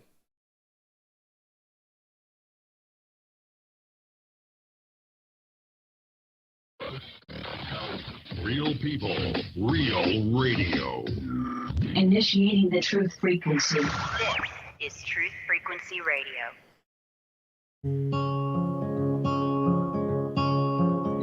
I've been waiting for this moment since my first breath in. Never would have thought I'd be afraid to begin, but here I am, the edge of the water, wondering if I can swim. Never seem to notice all the days pass through, but in this final moment, I'm still chasing the truth. I wanted explanation why I can't stay here forever in my youth. And if I press on, will you wait? Will you wait for me forever, or would it be wrong to ask you to come with? Tell me, will you wait? Well, I'm glad you all waited. I'm glad you're here.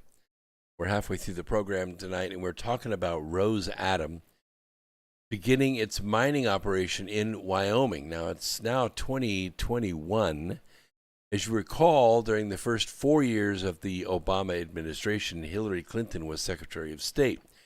Of course, during this period of time, she assassinated Muammar Gaddafi. Benghazi was taken down. All the weapons were taken from Libya and shipped to Syria. ISIS was built. That whole battle plan was put together, all funded, armed, and all the technology and intelligence was given to them through the Hillary Clinton State Department. And this wonderful deal with Uranium One and a Russian company called Rosatom. Now, once this acquisition was approved, ultimately by Hillary Clinton, one of her assignees, actually, she didn't want her signature on it, but his signature went on it, and on her behalf, the Clinton Foundation received $143 million from Frank Giestra, which benefited a lot off of this acquisition. Of course, Uranium One was acquired by the Russian nuclear state corporation Rosatom in January of 2013. And, this is the source of all of the Russian collusion. So Uranium One is now one of the world's largest uranium producers with a portfolio of assets worldwide, including Kazakhstan, the United States, Tanzania, Namibia, and other countries. Uranium One is currently producing uranium in Kazakhstan from Akdala, South Inkai, Karatau, Akbastau, and Zarechnoye, and Karasan mines. In 2013, Rosatom, backed by the Russian state, acquired a Canadian uranium mining company, which is now called Uranium One, which has assets in the U.S. Uranium is a key material for making nuclear weapons. Through the deal, Russia is able to own about 20% of U.S. uranium production capacity. However, Colin Chilcote, an energy affairs specialist who has written extensively about Russia's energy deals, says that the company only extracts about 11% of uranium in the United States. I'll get to that in a second, Mona. Just let me finish this story. So, a lot of people want to know, why is this controversial? Why is this a big deal? Why not just let the Clintons pocket the money and let the Russians take our uranium production? And why is it such a big deal? Well, some investors reportedly donated millions and millions of dollars to the Clinton Foundation. Former President Bill Clinton received $500,000 speaking fee in Russia and reportedly met with Vladimir Putin around the time of the deal.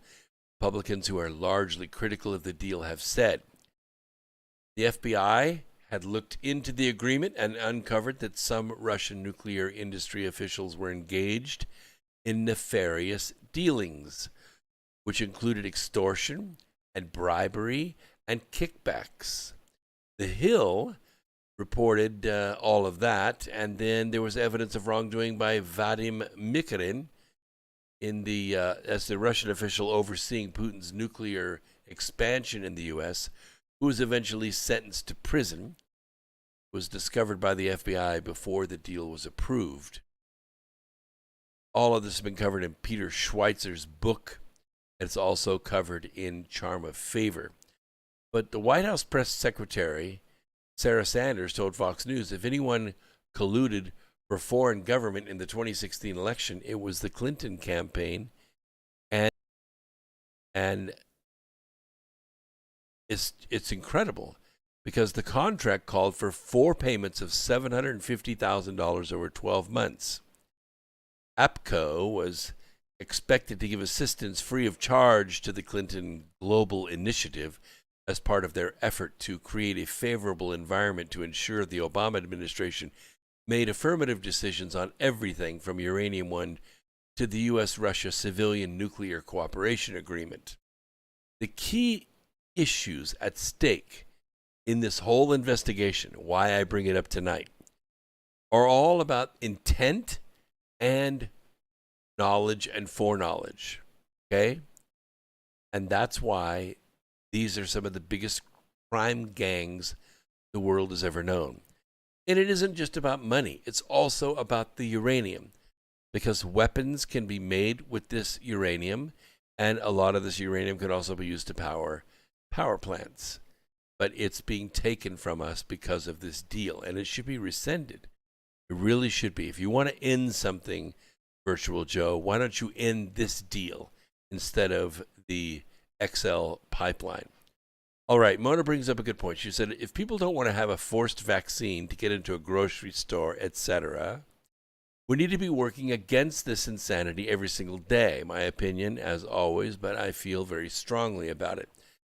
I took my annual this week with my doctor, who treats me for the nuclear reactor in the middle of my chest that creates high blood pressure. And I don't have high blood pressure because he prescribes me this excellent cocktail that takes care of it with very little side effects. So once a year we have to check that out. And that's what we were doing. And he asked me a question during the virtual checkup. When do you plan on taking the vaccine? I said, I'm not taking the vaccine. He said, well, you're of the age, you probably should go ahead and take the vaccine. I said, I'm not going to take the vaccine. I do prophylactics, bendazole, and occasionally, if I get my hands on it, ivermectin. I take vitamin C, vitamin D3, and zinc. And these are the things that I use to prevent me from getting the disease in the first place. I'm not injecting a foreign material into my body, period. Not going to do it. So what Mona's bringing up is this idea that they're floating. They always float these trial balloons, or they let us know what they're going to do before they do it. And that is a vaccine passport. So in other words, you'll be issued an ID which is internationally registered so that you can travel around the world and buy things and get on a bus or a train or a plane or land in a foreign country and flash your card, and they could say, oh, you've had both vaccines, you are fine. But this is ridiculous, absolutely ridiculous, because that vaccine only vaccinates you against one small strain. What are you going to do? Get a vaccine every single time it pops up? No. What you have just done is you've cheated your immune system. You just created for yourself a compromised immune system. You have now compromised your immune system. What you were supposed to do is get exposed to the disease, let your antibodies, your immune system build antibodies against it that are custom made for you, and then you're cured for life. And believe me, 1 million people a day were doing this. Maybe 10 million people a day were doing it just fine. A few people had symptoms beyond their ability to control. They had a cytokine storm. So all you have to do is treat those people with the therapeutics. They don't need a vaccine. You all know exactly what's going on. There's no flu, there's no cold, there's no heart attacks, there's no pneumonia. It's all COVID now. It's all COVID. That's where the 500,000 names came from. Those 500,000 people would have died anyway of the regular, ordinary, everyday, run-of-the-mill diseases. But when you lump it all into the COVID, then you get this political edge that allows you to vaccinate everybody. And, you know, people like Mona and myself, we ask two questions. Well, first of all, we ask one question. Why? Why do you want to vaccinate everybody? Well, there's two answers. One is the pharmaceutical companies want to make a lot of money, and they don't want to get sued for jabbing you. Okay, that's one.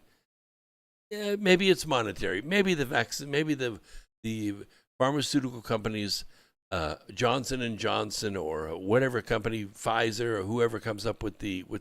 Maybe they just want to make a boatload of money. Maybe that's what it's about. But if that was the case, why are people dropping like flies after taking this?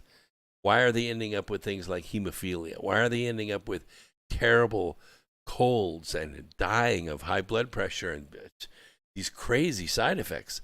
They stopped giving it in Spain because 14 nurses died. Now they realize that if you're pregnant, you shouldn't take it. It's got all kinds of bad effects. And it affects different people different ways because there's no such thing as a one-size-fits-all shot in the arm. Just isn't. The second reason is more nefarious. Second reason is maybe they want to put these nanoparticles into you. Maybe they want to make sure that your longevity is cut down. Where you would have lived 90, now you're only going to live 60. Where you would have lived 60, you're only going to live to be 45. Maybe they're trying to cut down on the world population. So what they want to do is inoculate 1.5 million people a day. I mean, it doesn't take very long for you to, about a year, you're going to get through every man, woman, and child in this country, right? So maybe it's for that. Maybe that mRNA that messes with your mitochondrial RNA is going to get the next generation. We don't know. And Michelle brings up a very good point. You know, there's a lot of people in there in YouTube and only 38 likes. Not acceptable. If you're listening, turn around there and smash that like button. That's what makes us one of the suggested videos for people to listen to. Byron Hardwick, otherwise known as BD 1955. No vaccines. They are medical devices, not vaccines. And what is this? Free MPG. Sweden health minister stated those who died from COVID with comorbidities would have died on average 2 weeks later had they not contracted COVID. Exactly. And Mona says, I worked in the med community off on since age 12. Mom managed an oral surgeon's office.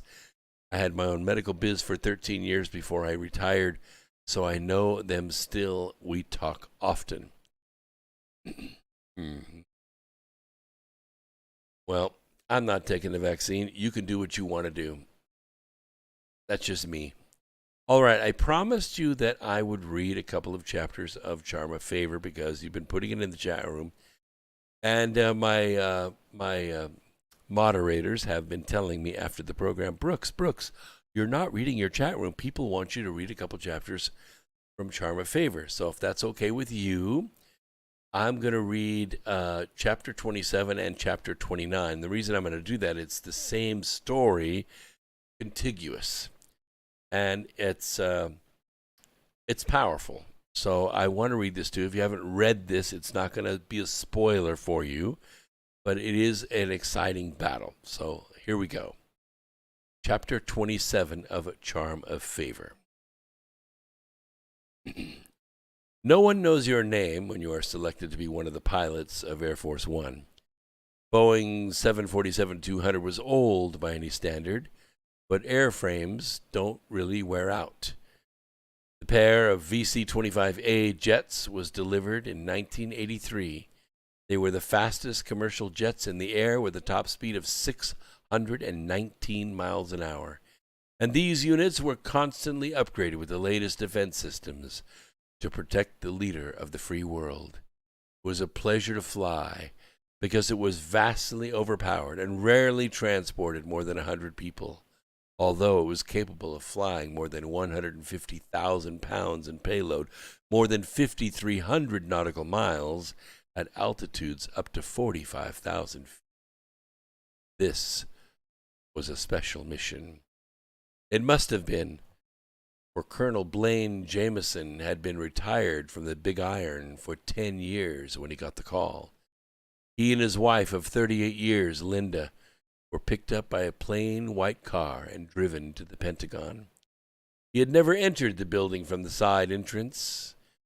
It was the first time since he retired that either he or his wife had left the house without their cell phones. The 4-hour drive was peaceful and uneventful. Even though Linda had a tendency to get carsick riding in the back, she rode comfortably as the driver was smooth, quiet, and highly trained in the way he moved through traffic without making a single mistake. The small auditorium was nearly full of couples like him and Linda. One couple came from as far away as Florida. The invitation did not require an RSVP. It was more like an appointment card. simple in its design with the small zigzag signature of the president. One by one he had felt the cards with his own hands. Some he carefully set aside, a feeling. Others he rubbed along the edges, reverently laying them on the desk in his bedroom, alone, where he slowly signed them. 24 pilots with 24 wives, selected from hundreds for a special mission. They filed into the small auditorium and lowered the theater seat bottoms as Blaine sat down next to Linda. He took her by the hand. The lights dimmed slightly as a spotlight turned onto the podium to the right of the stage of the old pilot's briefing room. His heart skipped a beat as he remembered sitting in a room like this 26 years ago, receiving the mission briefing for the bombing routes over Iraq during the Gulf War, with 100 other National Guard and commercial pilots called out of reserve to fly. Linda returned the squeeze from his freckled hand surrounding hers. "Ladies and gentlemen, the President of the United States," came the man's voice with unusual calm from the podium. Every person stood, and most of the men brought their right hands to the best salute they could muster, while the rest stood holding onto their wives' hands. The young man stepped back from the podium and took a large step to the right as the president walked up behind the mic and adjusted it to his height. He was wearing a dark suit with a shining white shirt, red tie. "Please be seated," said the president, clearing his throat quietly. "Today, it is I who will stand for the great service you have each given to our country. I especially want to thank your wives, who kept your homes together and supported you while you served. Tonight, I have a special request of you, and to be quite honest, I could not ask anyone to make this request for me. It is not a small thing that I ask. The world outside this room does not know what I am about to share with you. Ladies and gentlemen, we are at war. I think you all thought you knew that already, but this is different. We have reason to believe that in the next few hours the United States will be attacked by a nuclear weapon that is already inside our country. Without going into all the details of how it got here, I want to instead focus on why it is here and what those who placed it here want to accomplish. First, let me say that they have been working very hard to destroy America for a long time. They worked as one for decades to take away our rights. They have been somewhat successful. I used to think it was because our leaders and elected officials were stupid. But now, I must admit, I may have been mistaken about that. I began to see this back in the late 80s, when they narrowly lost control of the government in the 2000 election. They put their backup plan into action, and a few months later attacked the World Trade Center, not far from my home. I don't mind telling you. That hurt. It hurt me, and it hurt America. It hurt Big League. It was a terrible thing. I've been saying this for what I think is a long time, but I resolved then and there that I would run for president one day and do my best to make America great again. In my business, 15 years goes by in 15 minutes. But the constitutional rights we lost in that short amount of time were staggering. I gave up a life of unmatched success because this country made that life possible. For me, and literally for every American who works hard and applies themselves to their dreams. I could not, by any stretch of the imagination, let this country be destroyed when I knew I could provide the leadership to save it. But our enemies are very old and very powerful. They only have one thing standing in their way of taking over this world once and for all, and that one thing is America, said the president. He paused for a moment and took a drink from the bottled water placed on the podium. He swallowed dryly and looked around the room. I need 12 pilots. Air Force One will be flying a special mission, and I am asking for volunteers. We don't have time to do this again, so I selected 24 of you. Your wives are here because this mission may be your last. I don't know how to put it any other way. Of course, your wives can come with you if you like. It's your choice. Someone once told me that many are called, but few there are that choose. We leave in 30 minutes. Thank you from the bottom of my heart. You are each the greatest Americans I have ever met.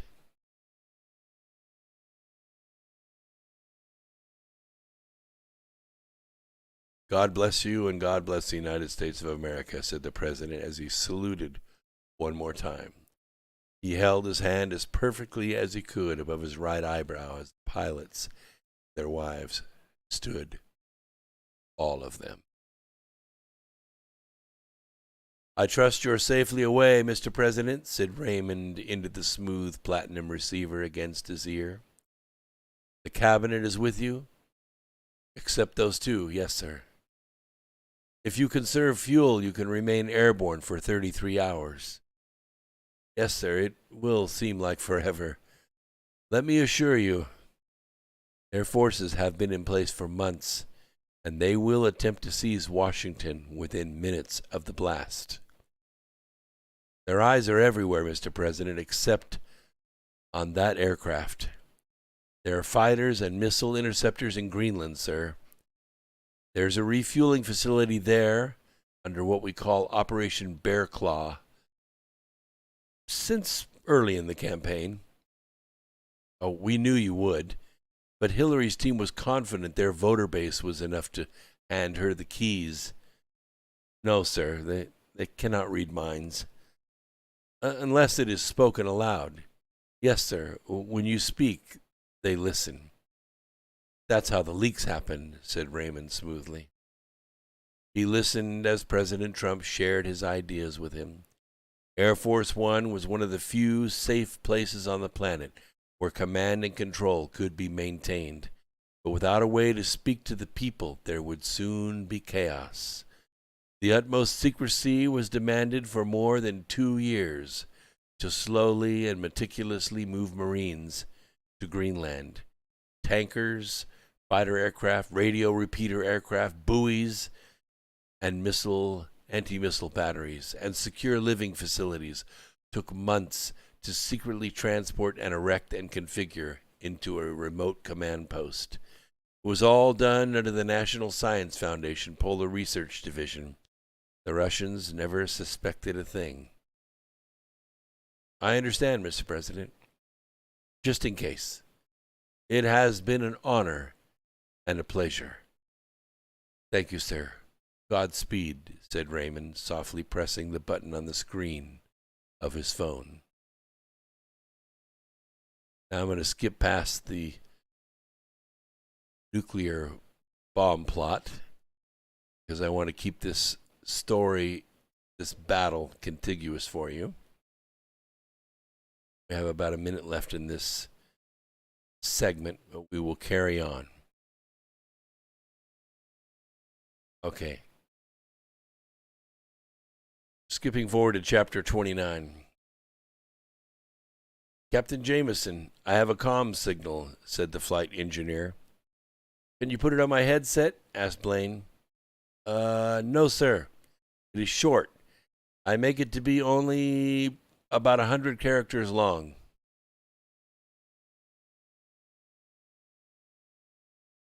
It's on the 2-meter band, sir, said the engineer. That's the old Foxtrot system. Print it out.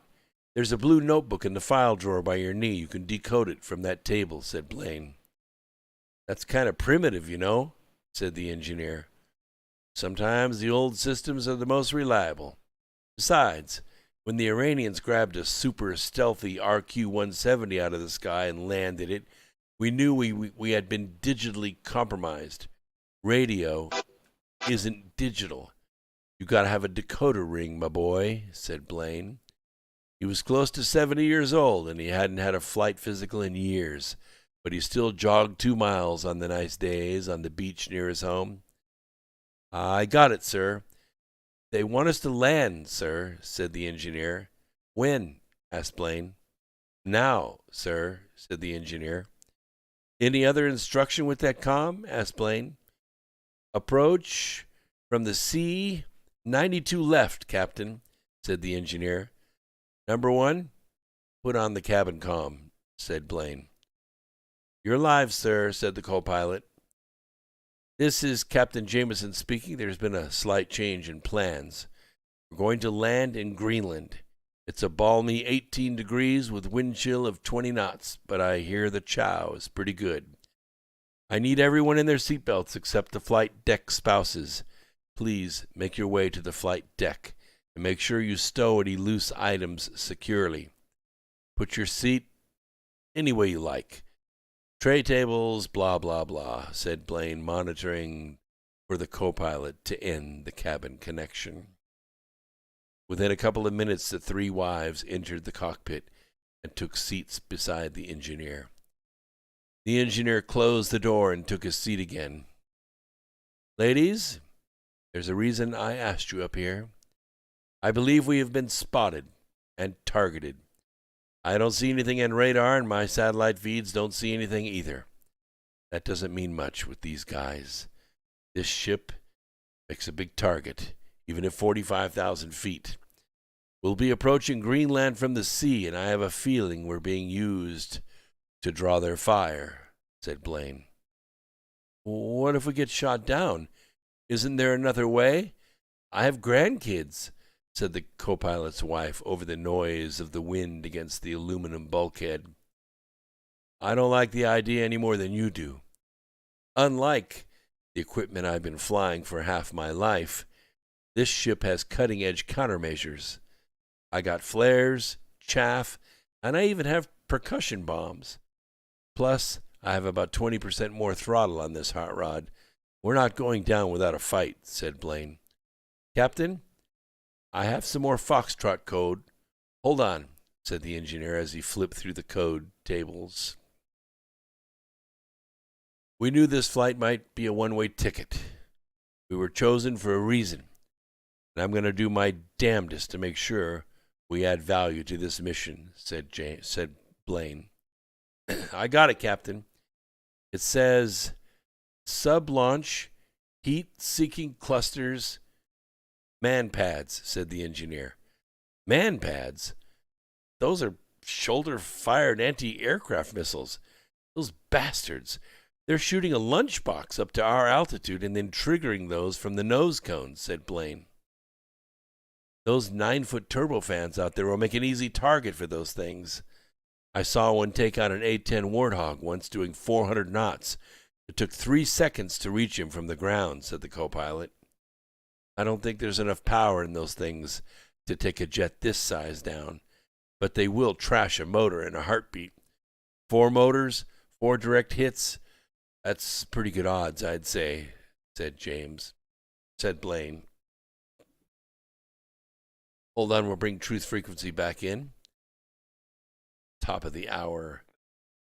Does go far enough, although you have to give him credit because he's actually increased sanctions and he's increased the travel bans. Portman on ABC's This Week with George Stephanopoulos. America is listening to Fox News.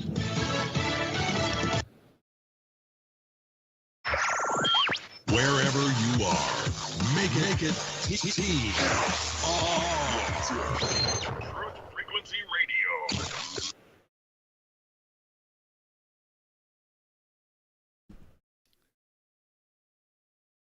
Third hour.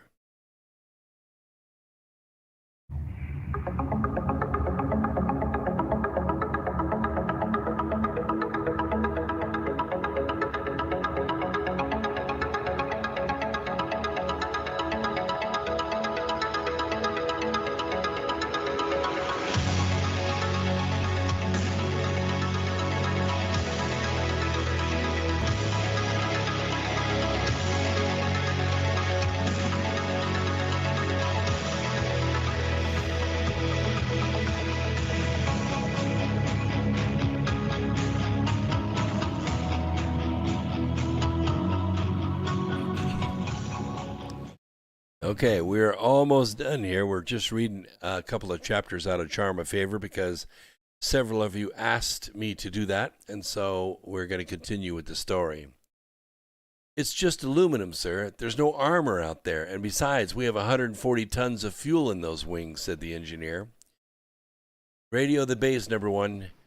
Tell them we are beginning our descent, said Blaine. Captain, whoever is out there will monitor that transmission, said the engineer. I would if I were them, said Blaine, placing his hands on the 4 throttle levers. Reduce power to 50%, said the co-pilot, reading the checklist fastened to his left thigh. 50% it is, said Blaine. Plane felt like someone had stepped on the brakes as the sub-zero air dragged the jet to a slower airspeed. I have 450 knots, said the co-pilot. 450. Coming around to 180. What's next? Asked Blaine. At 25,000, turn to 110, said the co-pilot. Get your hands on those countermeasures. Switch on the belly cam and look for white water and smoke when we clear the coast. Ladies, you can watch that screen as well. 4 sets of eyes are better than 1, said Blaine. Damn. Did they have to put the landing strip so close to the water? Said the co-pilot. Well, the good news is that the water doesn't get deep enough for a sub for about 5 miles. See those icebergs? That's not going to make it very easy either, said Blaine. No disrespect, sir, but they will have to be shallow to launch. Besides, if we can't see them, it's doubtful they can see us, said the co-pilot. We'll be 40 miles from our last transmission in about 4 more minutes. When do I make that turn? Asked Blaine. 30 seconds, sir. You're still a little high. I can back off the throttle a little, said the co-pilot. Leave it. We're not landing at Miami. That's a 15,000-foot strip down there. I can go in a little hot, said Blaine. I don't blame you. Okay. Left to 110. Your next turn will be in to 60 at 12,500, said the co-pilot. Nope, that's not going to work for me. I'm going straight north from there and punching it, said Blaine. I can't help you, sir, if you're going to go off procedure, said the co-pilot. Just keep me posted on the strain gauge and the engine temperatures, said Blaine. We're at 310 knots at 20,000 feet. It's going to be hard to reduce speed with the nose down like this, said the co-pilot. I'm turning north to 0, said Blaine. Sir, that will cut our approach by at least 30%, and you're more than a mile too high, said the co-pilot. Hold on, we're doing a 60-degree turn, just like in the simulator, said Blaine. The right wing came up to nearly vertical. Passenger flights never even got close to 3 Gs in a commercial flight. The average person will pass out at this strain, but pilots are trained to 3.5 Gs, and military pilots experience 6 Gs in a centrifuge to know what it feels like. You're trained to breathe, tighten the core, muscles to keep the blood in the brain, and in extreme applications, pilots wear a compression suit to squeeze the blood out of the legs to make it easier for the heart to keep the pilot conscious. Strain gauges are near the limit, sir, said the co-pilot. You ever do a barrel roll in one of these? Asked Blaine. You can't be serious, said the co-pilot. No, not really. You don't have to worry about dropping a serving card on the ceiling in the simulator, but believe it or not, this baby will do it, said Blaine, sinking into the seat with the high banking turn to the north. 5, 4, okay, you're at 0, sir, said the co-pilot. The big jet leveled out the wings, and the captain reached forward for the throttle levers and pushed them to the firewall. Approaching 400 knots, said the co-pilot. I don't want to be over this deep water any longer than I have to be. Hold it at 400 knots. How far until will you line up with 272? Asked Blaine. Calculating. 2 minutes, sir, said the co-pilot. A whole lot can happen in 2 minutes, said Blaine, smiling over at his co-pilot. They were both shaking in their seats as the jet stream Wind was approaching the aircraft from the west over the left wing. The enormous tail felt like it was kicking its way through the thick Arctic air. "Even eggs take 3 minutes," said the co-pilot, smiling back. "Shit. Captain, I have a launch. Yes, I have a launch at 3 o'clock, sir," said the engineer. The wives gripped their hands together and began to cry. A pilot's wife has a secret place in her heart for plane crashes. It's a place of resolve, with a respectful flag folded in the study and a visit once a month to the cemetery. There was a peace that came from knowing that a man died doing what he loved doing and believing that he faced end with dignity and no regrets. "Launching countermeasures," said the engineer. "Belay that, man. That's just the missile with no guidance. When the nose cone opens, those missiles have to light up and acquire our heat signature. When you see those candles, then drop the flares," said Blaine. "Turn left to 272 in 30 seconds, said the co-pilot. The captain reached for the throttles and pulled them back all the way. The plane lurched backward, straining their chests against their seat belts. "Turn the radar off when that missile reaches 12,000 feet, said Blaine. "Aye, Captain, 10 seconds, said the engineer. "Kill the engines, said Blaine. "Kill the engines?" asked the co-pilot in disbelief. "Do it now. Radar 2, I want this ship cold. Everything except the APU, said Blaine. "Aye, Captain. Engines off. You have to turn now to 272, sir, said the co-pilot. "Holy shit, Captain, it blew up," said the engineer. "No, it didn't. That's the nose cone blowing open. Watch for those candles, and then get the first wave of flares deployed," said Blaine, as he banked the silent jet hard to the left and pushed the nose down. "I can't see anything through the smoke from the nose cone charges going off, Captain," said the engineer. "You have maybe 10 seconds for those man pads to light up. They have to stabilize first." "What's our engine temperatures?" asked Blaine. "Number 4 is still about 300, but it won't stay there long at minus 70 degrees, said the co-pilot. "Okay, help me with this.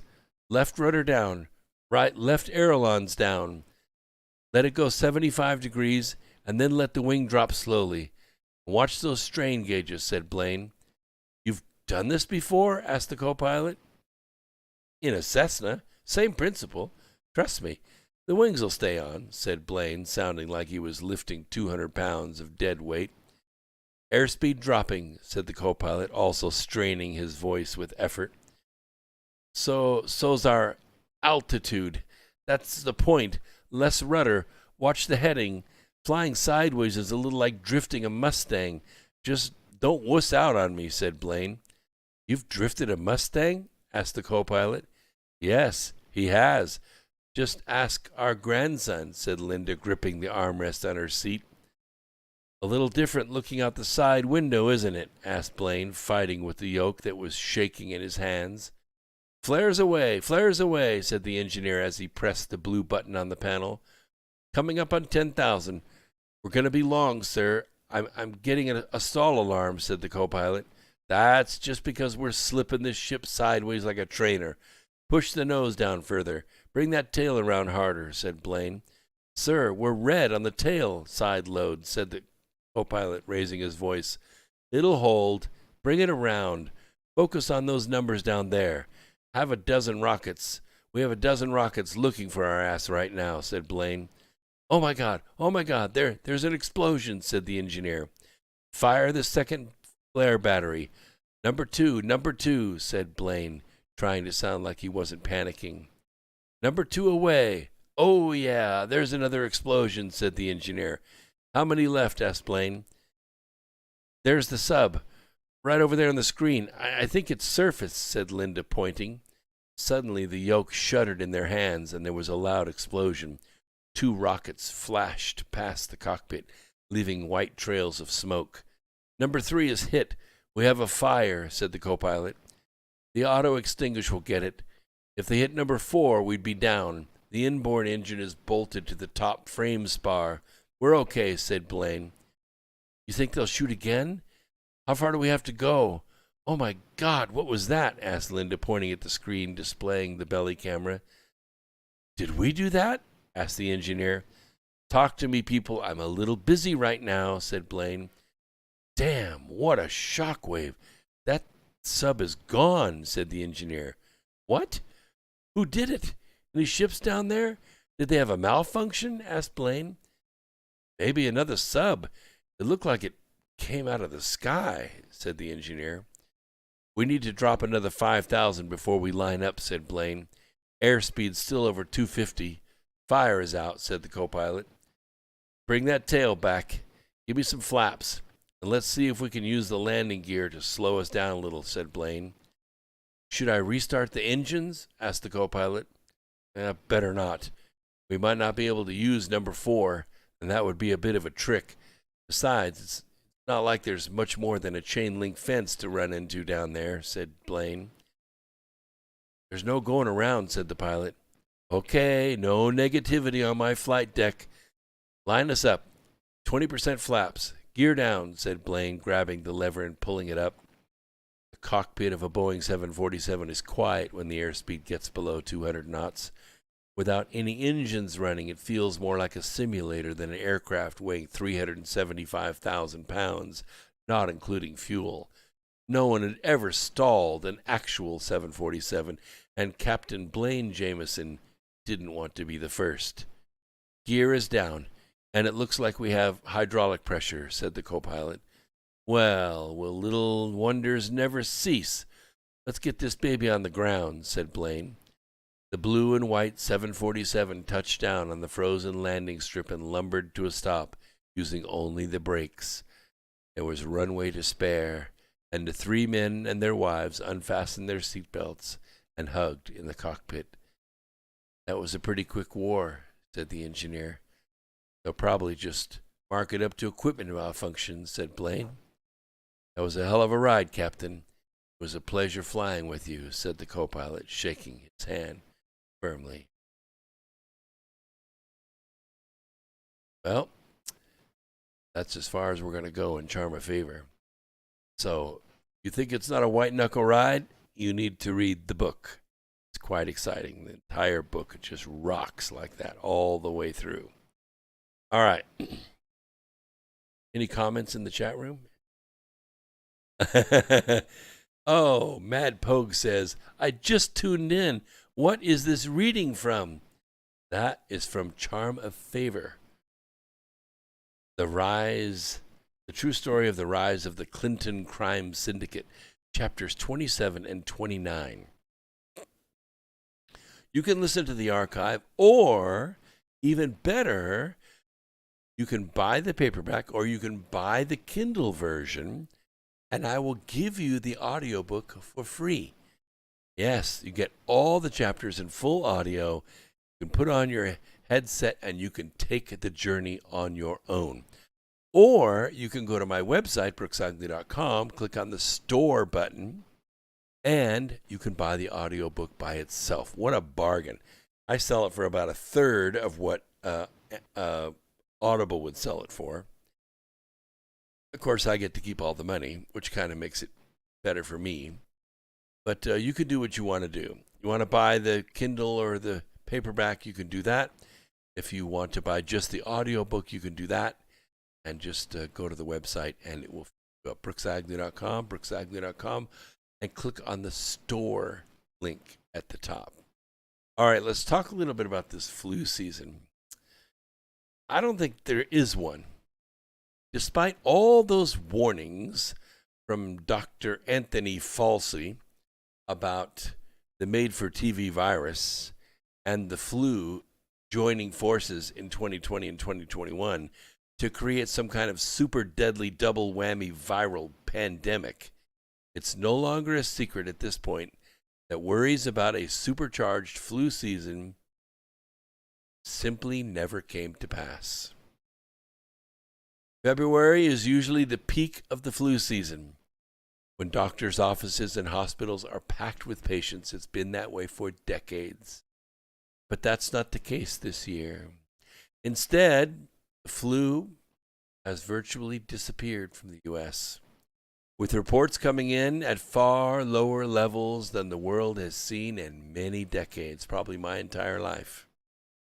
Some areas like San Diego have seen such low numbers, health authorities have demanded audits of the made-for-TV virus patients to see whether some might have been misdiagnosed. According to the CDC, the cumulative positive influenza test rate from late September to the week of December 19th was just 0.2%.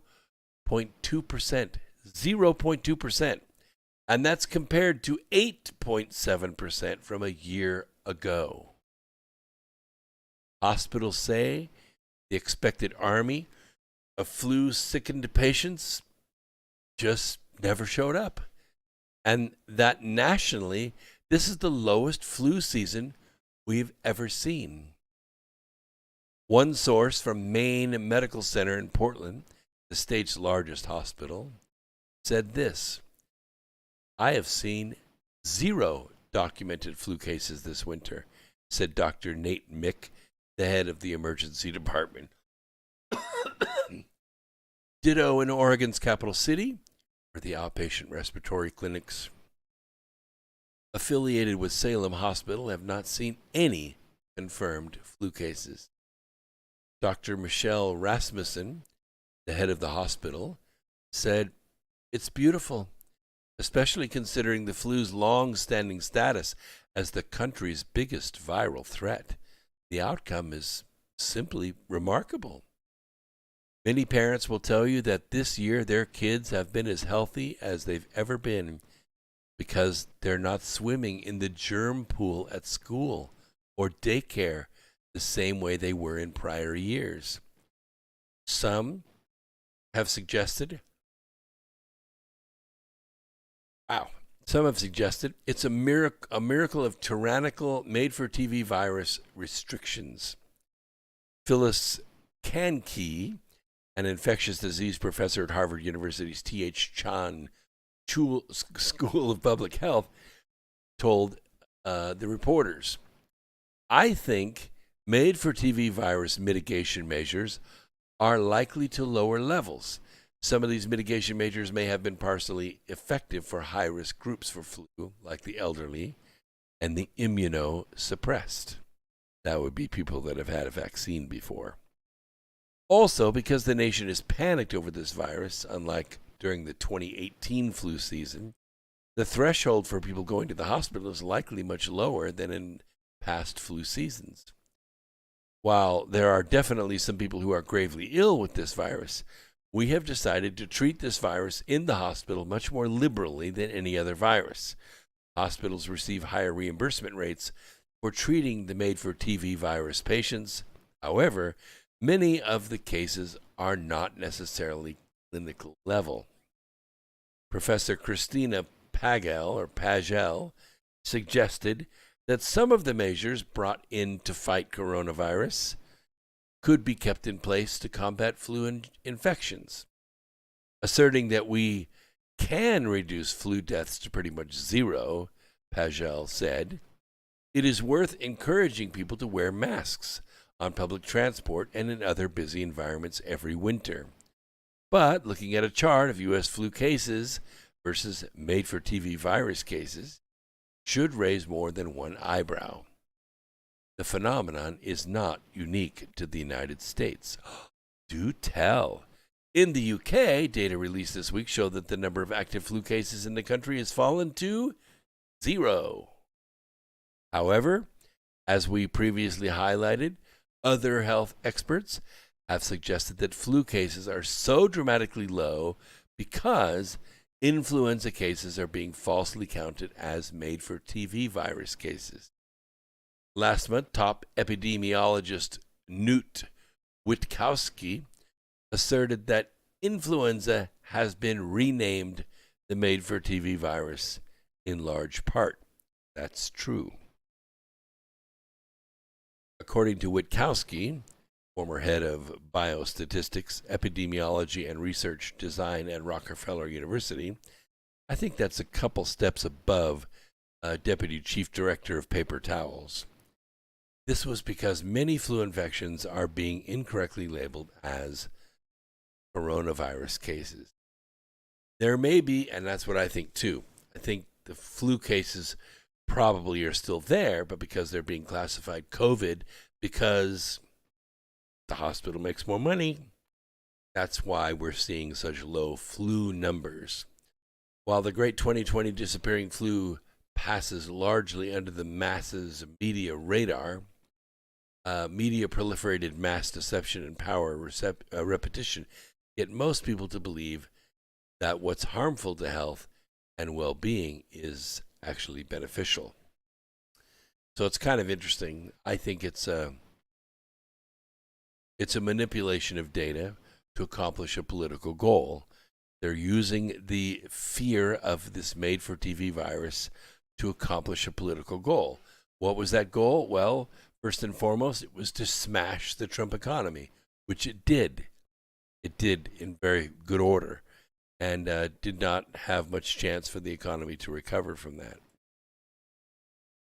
And it's not being let up off the floor because Virtual Joe has made sure that his agencies are putting the boot on the neck of American business to keep them from reopening and keep commerce from picking back up again. So it's slow recovery because of that as well. All right. Let's talk a little bit about the administrative state, because this is a big deal. This is what we're facing. This is why the Convention of States is so important.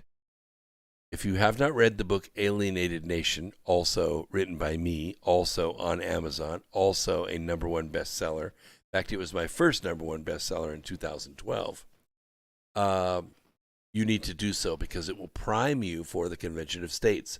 It'll tell you what it is, where it came from, why we need it, why it's important to rein in a central government out of control. It's because of this administrative state. Lockdowns should have shown every American just how tyrannical and unreasonable our leaders can be. If it hasn't, you have a serious problem in observation, or you're not listening to this program well enough.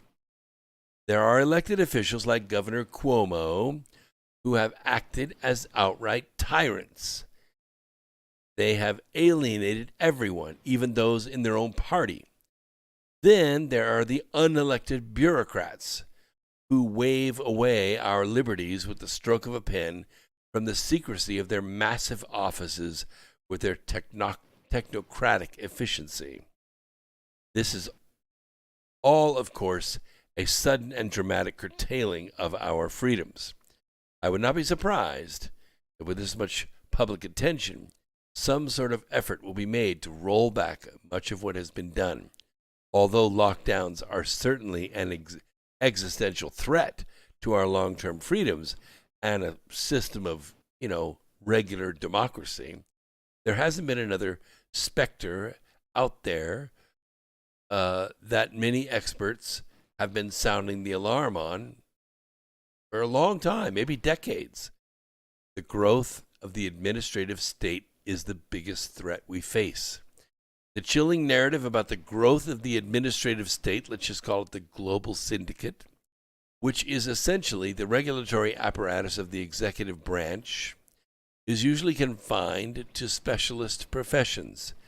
The ever-present danger of a slowly expanding and unaccountable apparatus of bureaucrats that threatens to sap the life out of American society and drown it in a sea of paperwork. Exactly what we're seeing. I want to make sure that you understand how the Convention of States can address this, why you should not be afraid of it, and why you should reach out to your individual people in your own state to see if there's a way you can get involved in it. We're going to take our last segment break with the Truth Frequency Radio Network right about now. As soon as we hear their break music, we'll put them on hold for 3 minutes, bring them back, and then we will wrap up the program with them. Okay. Also, I want to answer some questions in the chat room. and talk to you a little bit about some gear, some swag that you could pick up for yourself. And there's the break music. I think I can hear it in the background, right?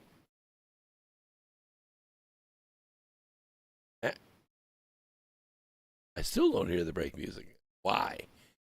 Usually it's like 15 seconds ago.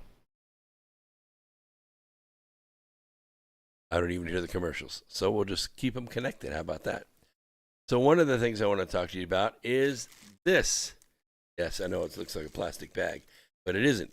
It's the official X Squared Radio hat. One size fits all, even heads big as mine. Oh, there's the music. Look at that. Way late. All right, so we'll put them on break. And these are now for sale, brand spanking new. You can see the code here. Hermetically sealed for freshness. And I will ship this directly to you from here, from my warehouse. And you can get those at my store, brooksagnew.com store. And we'll probably send out one of these too, which is the genuine imitation rubber armband, which says the present from the future. That's a good conversation starter, no matter where you are. Wear it to parties if you want to and get people to say, what does that mean? The present from the future. Well, I'm glad you asked that question, and then you can start your conversation. It's a great idea. Also, you should keep up with things out there that are being said about Space Force by picking up my book, Asteroid Mining, The Future of Energy. The reason this book is cool is it's the first book I've done that's in color. So all these pictures you see of this technology that's being used to capture asteroids, cut them apart, take the good parts of them, the platinum or the gold or helium-3 or whatever it is that's in that asteroid, and take it to a area where the value can be used or utilized, be it the moon or orbit or the Mars or wherever, to refuel a spacecraft or to make a space station out of it. Like if you've seen The Expanse, you know exactly what I'm talking about. All this technology is so cool looking. It's all leading edge. It's all being built, and some of it is even being tested, like Starship and a Blue Horizon and others. And the interesting thing is all the pictures are in color. You really need to see it. It's on super high quality paper. It's a great conversation piece, and it's not all that complicated to read because I try to make things available for the average person. So, Asteroid Mining, The Future of Energy. Helium-3 sitting on the moon, ready and all for the taking. So we had some fun tonight. We read a couple chapters from Charm of Favor, which is the #1 bestseller, or was the #1 bestseller on Amazon, actually multiple times. And it's been in the top 10, I don't know, maybe a dozen times. It consistently stays in the top 400, top 500 on Amazon, and that's good. It gets great reviews. It's a great reading book. It needs to be made into a big screen movie. So if there are any movie investors out there, give me a call. We have selected actors. We have scripts that are being written. You would not believe it. It's really, really coming together. All right, let's go ahead and bring TFR back in, and we will enter our final segment tonight.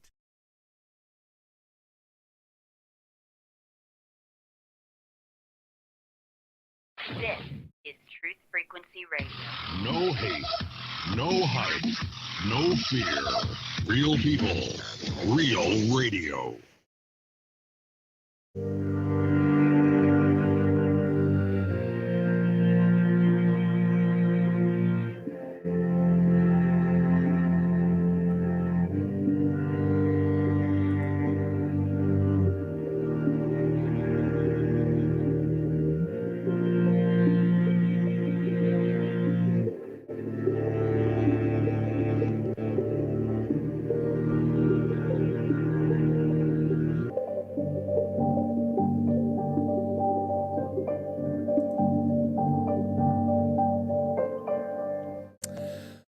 Yes, Scott, that's a very interesting point. The fact members of Congress asking Virtual Joe to relinquish launch codes for the nuclear missiles is a little interesting. There's more to it than that. There were 31 Democrats on this push. And it isn't so much that they want the codes for themselves. What they want to do is prevent Virtual Joe from pushing the button, from ordering the launch. They know he's not all there, that he's suffering severely from dementia. He should not be playing with knives at all, and certainly should not have a button like that in his possession. But the issue is that you are taking two branches of government, the executive, which also serves as the commander-in-chief, and the legislative branches, which don't have that responsibility, and you're crossing them together. In other words, we don't have a separation of powers anymore. When you have Congress in charge of the nuclear codes, or at least in the approval process of that, you remove an essential protection of the United States of America. When the Founding Fathers made up the form of government, which we call the Republican form of government, which every state, by the way, is guaranteed by the Constitution to be granted, you are setting up a government that has a small executive branch consisting of two people, the president and the vice president. Now, the president has authority over the military. He's the commander-in-chief. He's also the chief law enforcement officer in the land. The reason that this was done is simply because the president can almost act autonomously when it comes to defending the United States of America. Why is this important?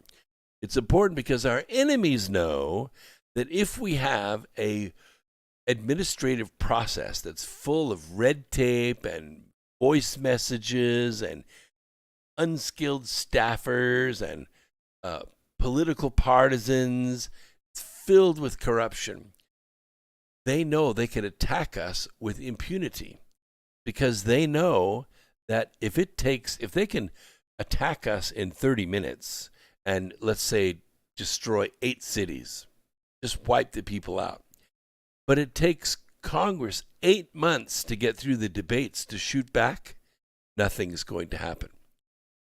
That's why the Founding Fathers gave all this responsibility to one guy. Because if that's all it takes is one guy to say, oh yeah, and push the button, nobody's going to make that preemptive strike. They're not going to attack us because they know there is no parliament, there is no Congress that has to think about what do we do. The president simply does it, and then he goes to Congress and asks for a declaration of war. Okay? That's the way it's done. That's the way it's always been done. And that's what keeps America safe. Once you insert Congress, especially 31 partisans from the Democrat Party, into the approval process to shoot back, when shooting back, that decision needs to be made in minutes, not days, not weeks, not months, then you really, really put the United States exposed to any kind of player that wants to shoot at us. A lot of people want to know, what is the cabal? What's the deep state? What is the global syndicate that you talk about? Well, it's a good question. I want to define it right now, once and for all. In our republic, we have 3 branches of government, right? At least that's what you've been taught. The 3 branches are, wow, there's so many to choose from, right? We have the legislative branch, which consists of Congress and the Senate.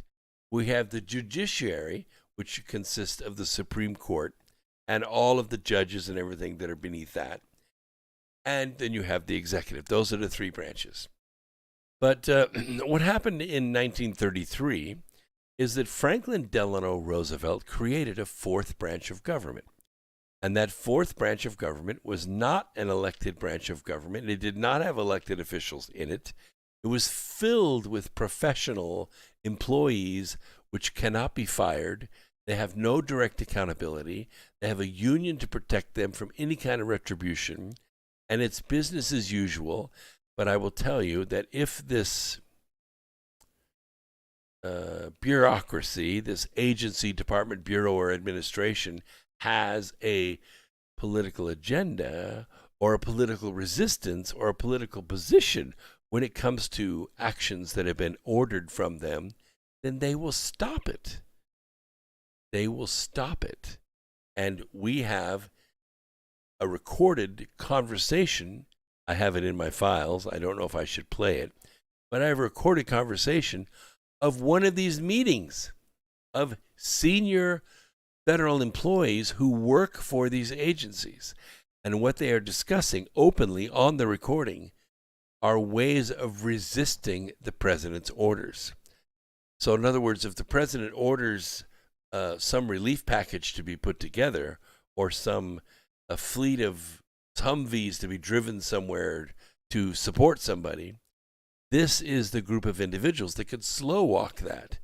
They could make sure the Humvees have no tires. Tires are on back order. That could take weeks. This is like Radar O'Reilly or Jamie Farr in the movie MASH, making things happen or slowing things down that they don't want to have happen. That's what I'm saying. So that's what makes up the fourth branch of government. Now, some people call it the regulatory state. I don't want to call it the regulatory state because that isn't exactly what they do. What happens is a bill is proposed, then it is passed in the House, it goes to the Senate, it either passes in the Senate, gets amended, which goes back to committee in the House, but eventually you come up with a bill. And then that bill goes to the president reads the bill, and then he has the authority to either veto it or sign it into law. Now, once it's signed into law, that's not all the problem solved, okay? That's like the omnibus bill. We have a 2,500-page law that is passed in Congress, and then the Senate, and the president has signed it. 2,500 pages. It goes crazy from there, because once those 2,500 pages, let's say there's 100 chapters with 25 pages in each chapter. And those 100 chapters are sent to 100 different agencies, okay? This one's the Department of Transportation. This one's the Department of the Interior. This one's the EPA. This one's the FDA. This one's the FCC. See, different parts go to different agencies. Then what happens, it gets in the hands of regulators. Regulators are loaded with think tanks, experts specially trained in your area. Oh, they have it all prefigured out, honestly. I don't know where you live or what you're celebrating, but if the Russians were to paratroop in your neighborhood wearing rubber gum boots and night vision goggles and began taking over the streets of your fair city, there's a contingency plan for that. It's already been figured out by a team of experts. That's what I'm talking about. That's what these regulators do, is they figure stuff out, and then they write regulations and guidelines. And, of course, the sad part is that those regulations and guidelines have the force of law. That is to say, if you need to cut your grass, you can only cut it this close to the ground. And if you cut it further than that, then your home can be taken away from you. See, they have these penalties, enforcement actions, they call them, that go with these regulations, and it goes in all levels of government. So this regulatory state, this state of bureaucrats, this state of professional government folk, refers to organizations such as, let me just name a few. How about the Environmental Protectionist Agency? What do? Well, they're there to protect the environment, right? Wrong. What they're there to do is to prevent competition against government-sponsored businesses. So in other words, if you're a small company and you want to develop, say, how about an electric vehicle? That sounds like a great idea. Lots of people want that. You might be able to come up with a better idea. Well, that's until the EPA gets involved. You see, the Environmental Protectionist Agency, they say, well, GM does these expensive tests that we order, and they send over 2 or 3 cars. We run them through these tests, and we issue the numbers.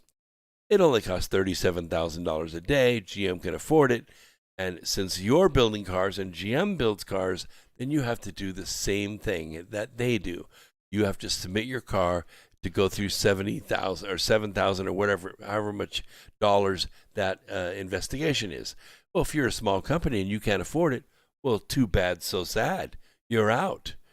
You see, it is about costing small businesses enormous amounts of money, which they can't get around, in order to compete against the government companies, which don't have to put up those large fees. That's because of who they are. They know what they're doing. And that's why I call them the Environmental Protectionist Agency. The Centers for Disease Control. Well, we haven't been able to trust any data coming out of there in over a year. The Federal Trade Commission. Now, this is a very interesting one. It not only deals with trade between states, but it also has very powerful teeth involved. Let me give you an example. No, it doesn't deal with international. That would be the Commerce Department, or the State Department. The Federal Trade Commission is what governs how states do business with one another. So I will give you a good example here.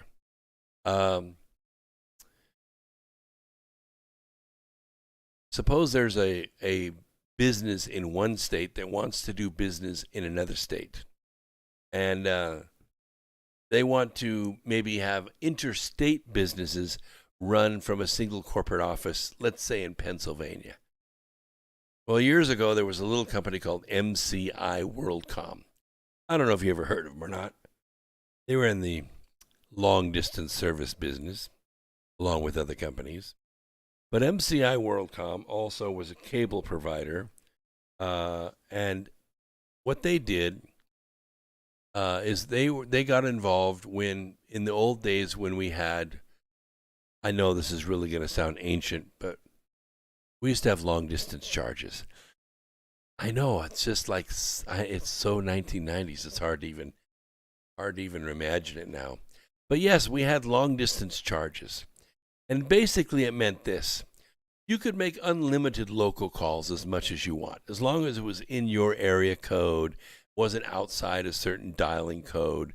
Like if you lived in Knoxville, Tennessee, you could call anyone in the city of Knoxville as many times as you wanted for the same, $39.95 for your phone.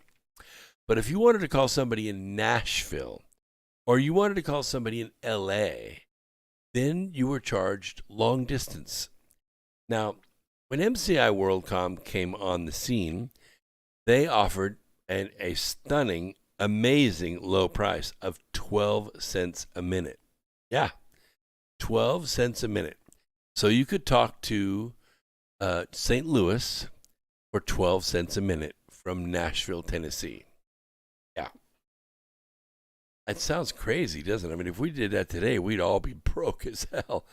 But I'm just taking you back to those days. So what MCI WorldCom did is they began, it wasn't enough for them to make 12 cents a minute, let me tell you. I had two phone lines. I had one that I used for faxes, and I had another one I used for voice. Well, I was sending out proposals. This was 1995, maybe.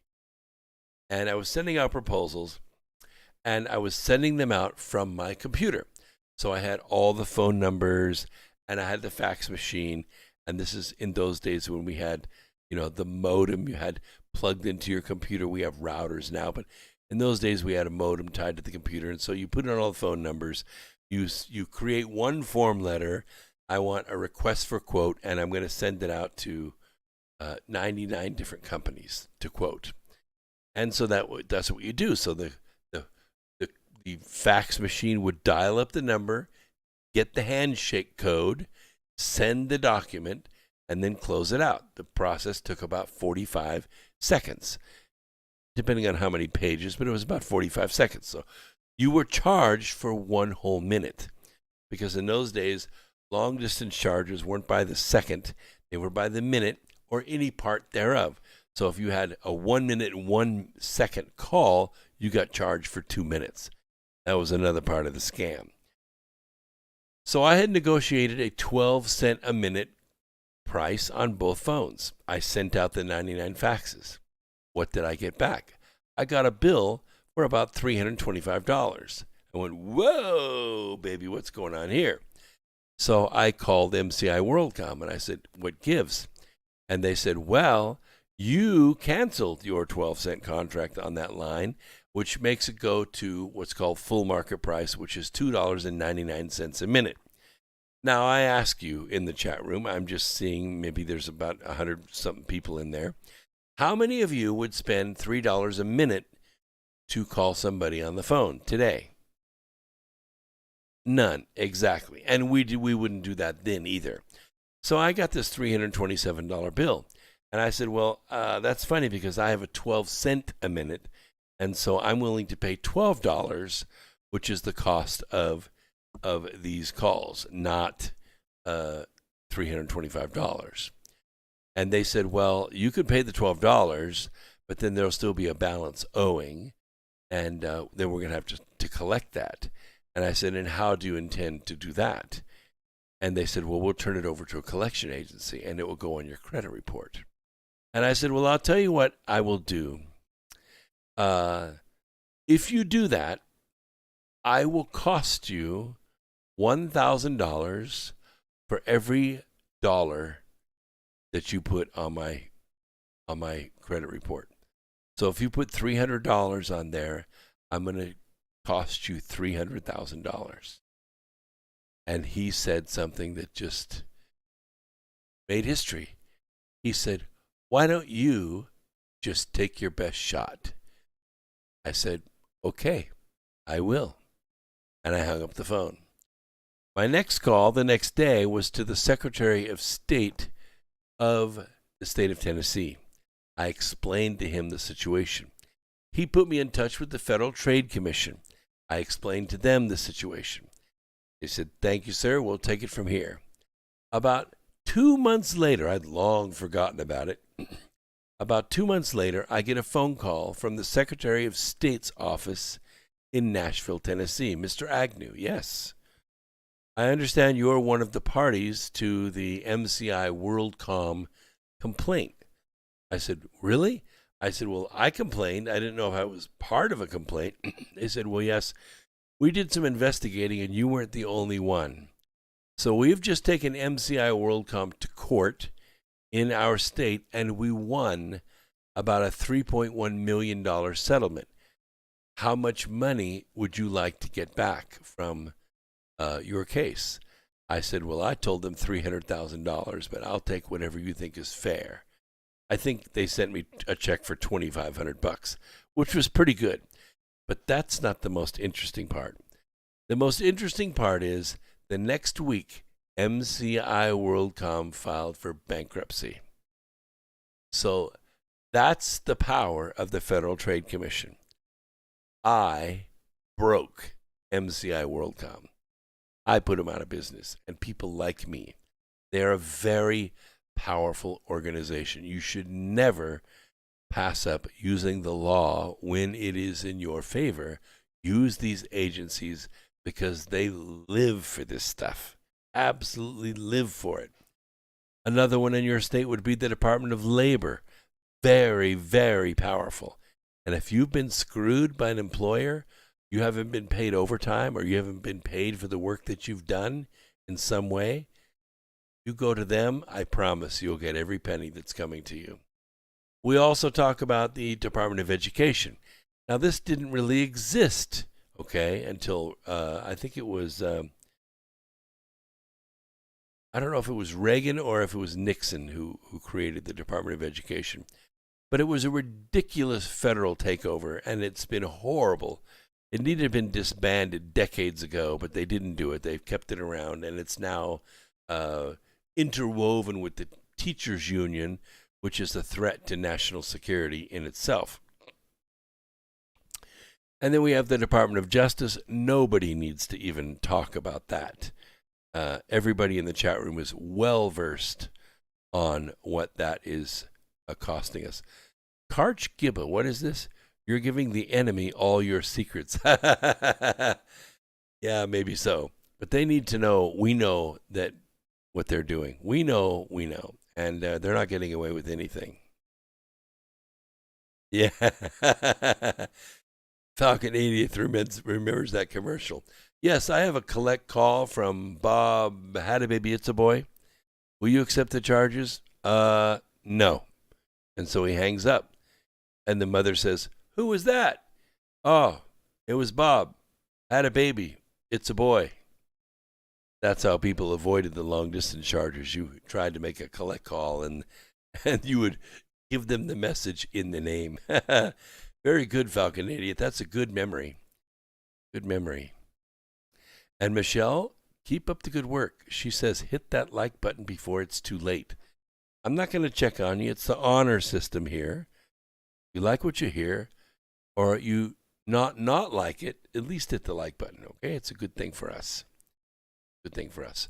We have about 75 people on YouTube. We have 10 people left on DLive, 2 people on Twitch, and 1 person on Periscope. Facebook, for some reason, decided not to run this broadcast tonight, so they never resolved. For some reason, they have once again canceled America Free Radio. Well, it's their loss, isn't it? Their loss. Because I'm going to go into my Facebook account and I'm going to post a link to it anyway. Bastards. And don't get me started on the Internal Revenue Service. That's the 16th Amendment needs to be repealed. The federal government has no business knowing what we earn. We have no business waiving our Fifth Amendment rights when we sign a 1040. We have the right and the ability, the God-given right, to earn as much and make as much as we want to. And it's nobody's business but ours. Now, when we spend the money on a pair of tennis shoes or a TV or food or clothes or whatever, then we pay the tax.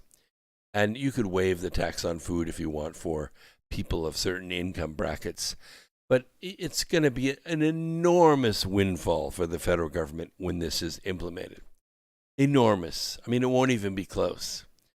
Let's say, for instance, the federal government decided to put a 10% sales tax on every purchase in the United States. Make as much money as you want. I don't care.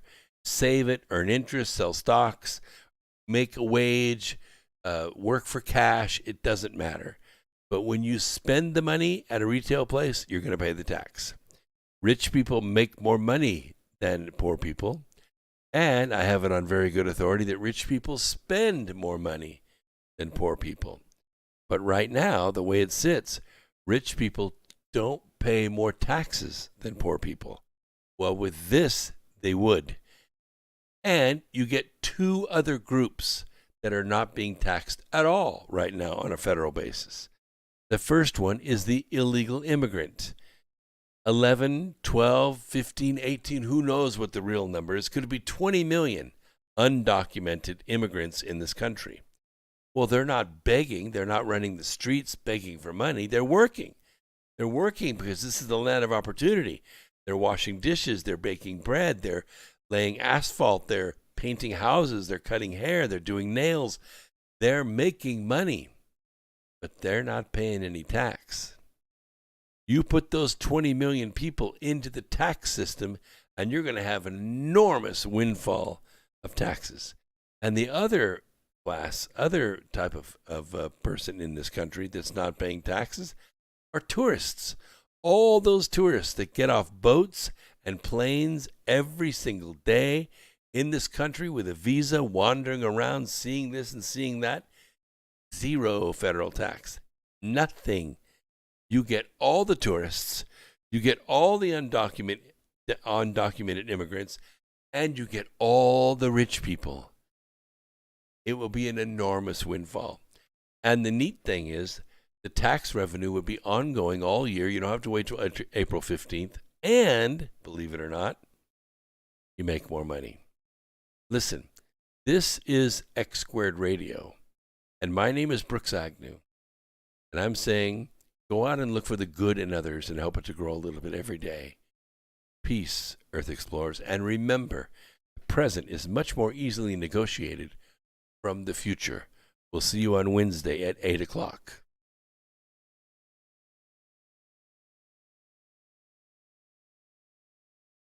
Thanks for being part of the program tonight. What a great night. Thanks, everybody in the chat room. We'll see you on Wednesday at 8 o'clock.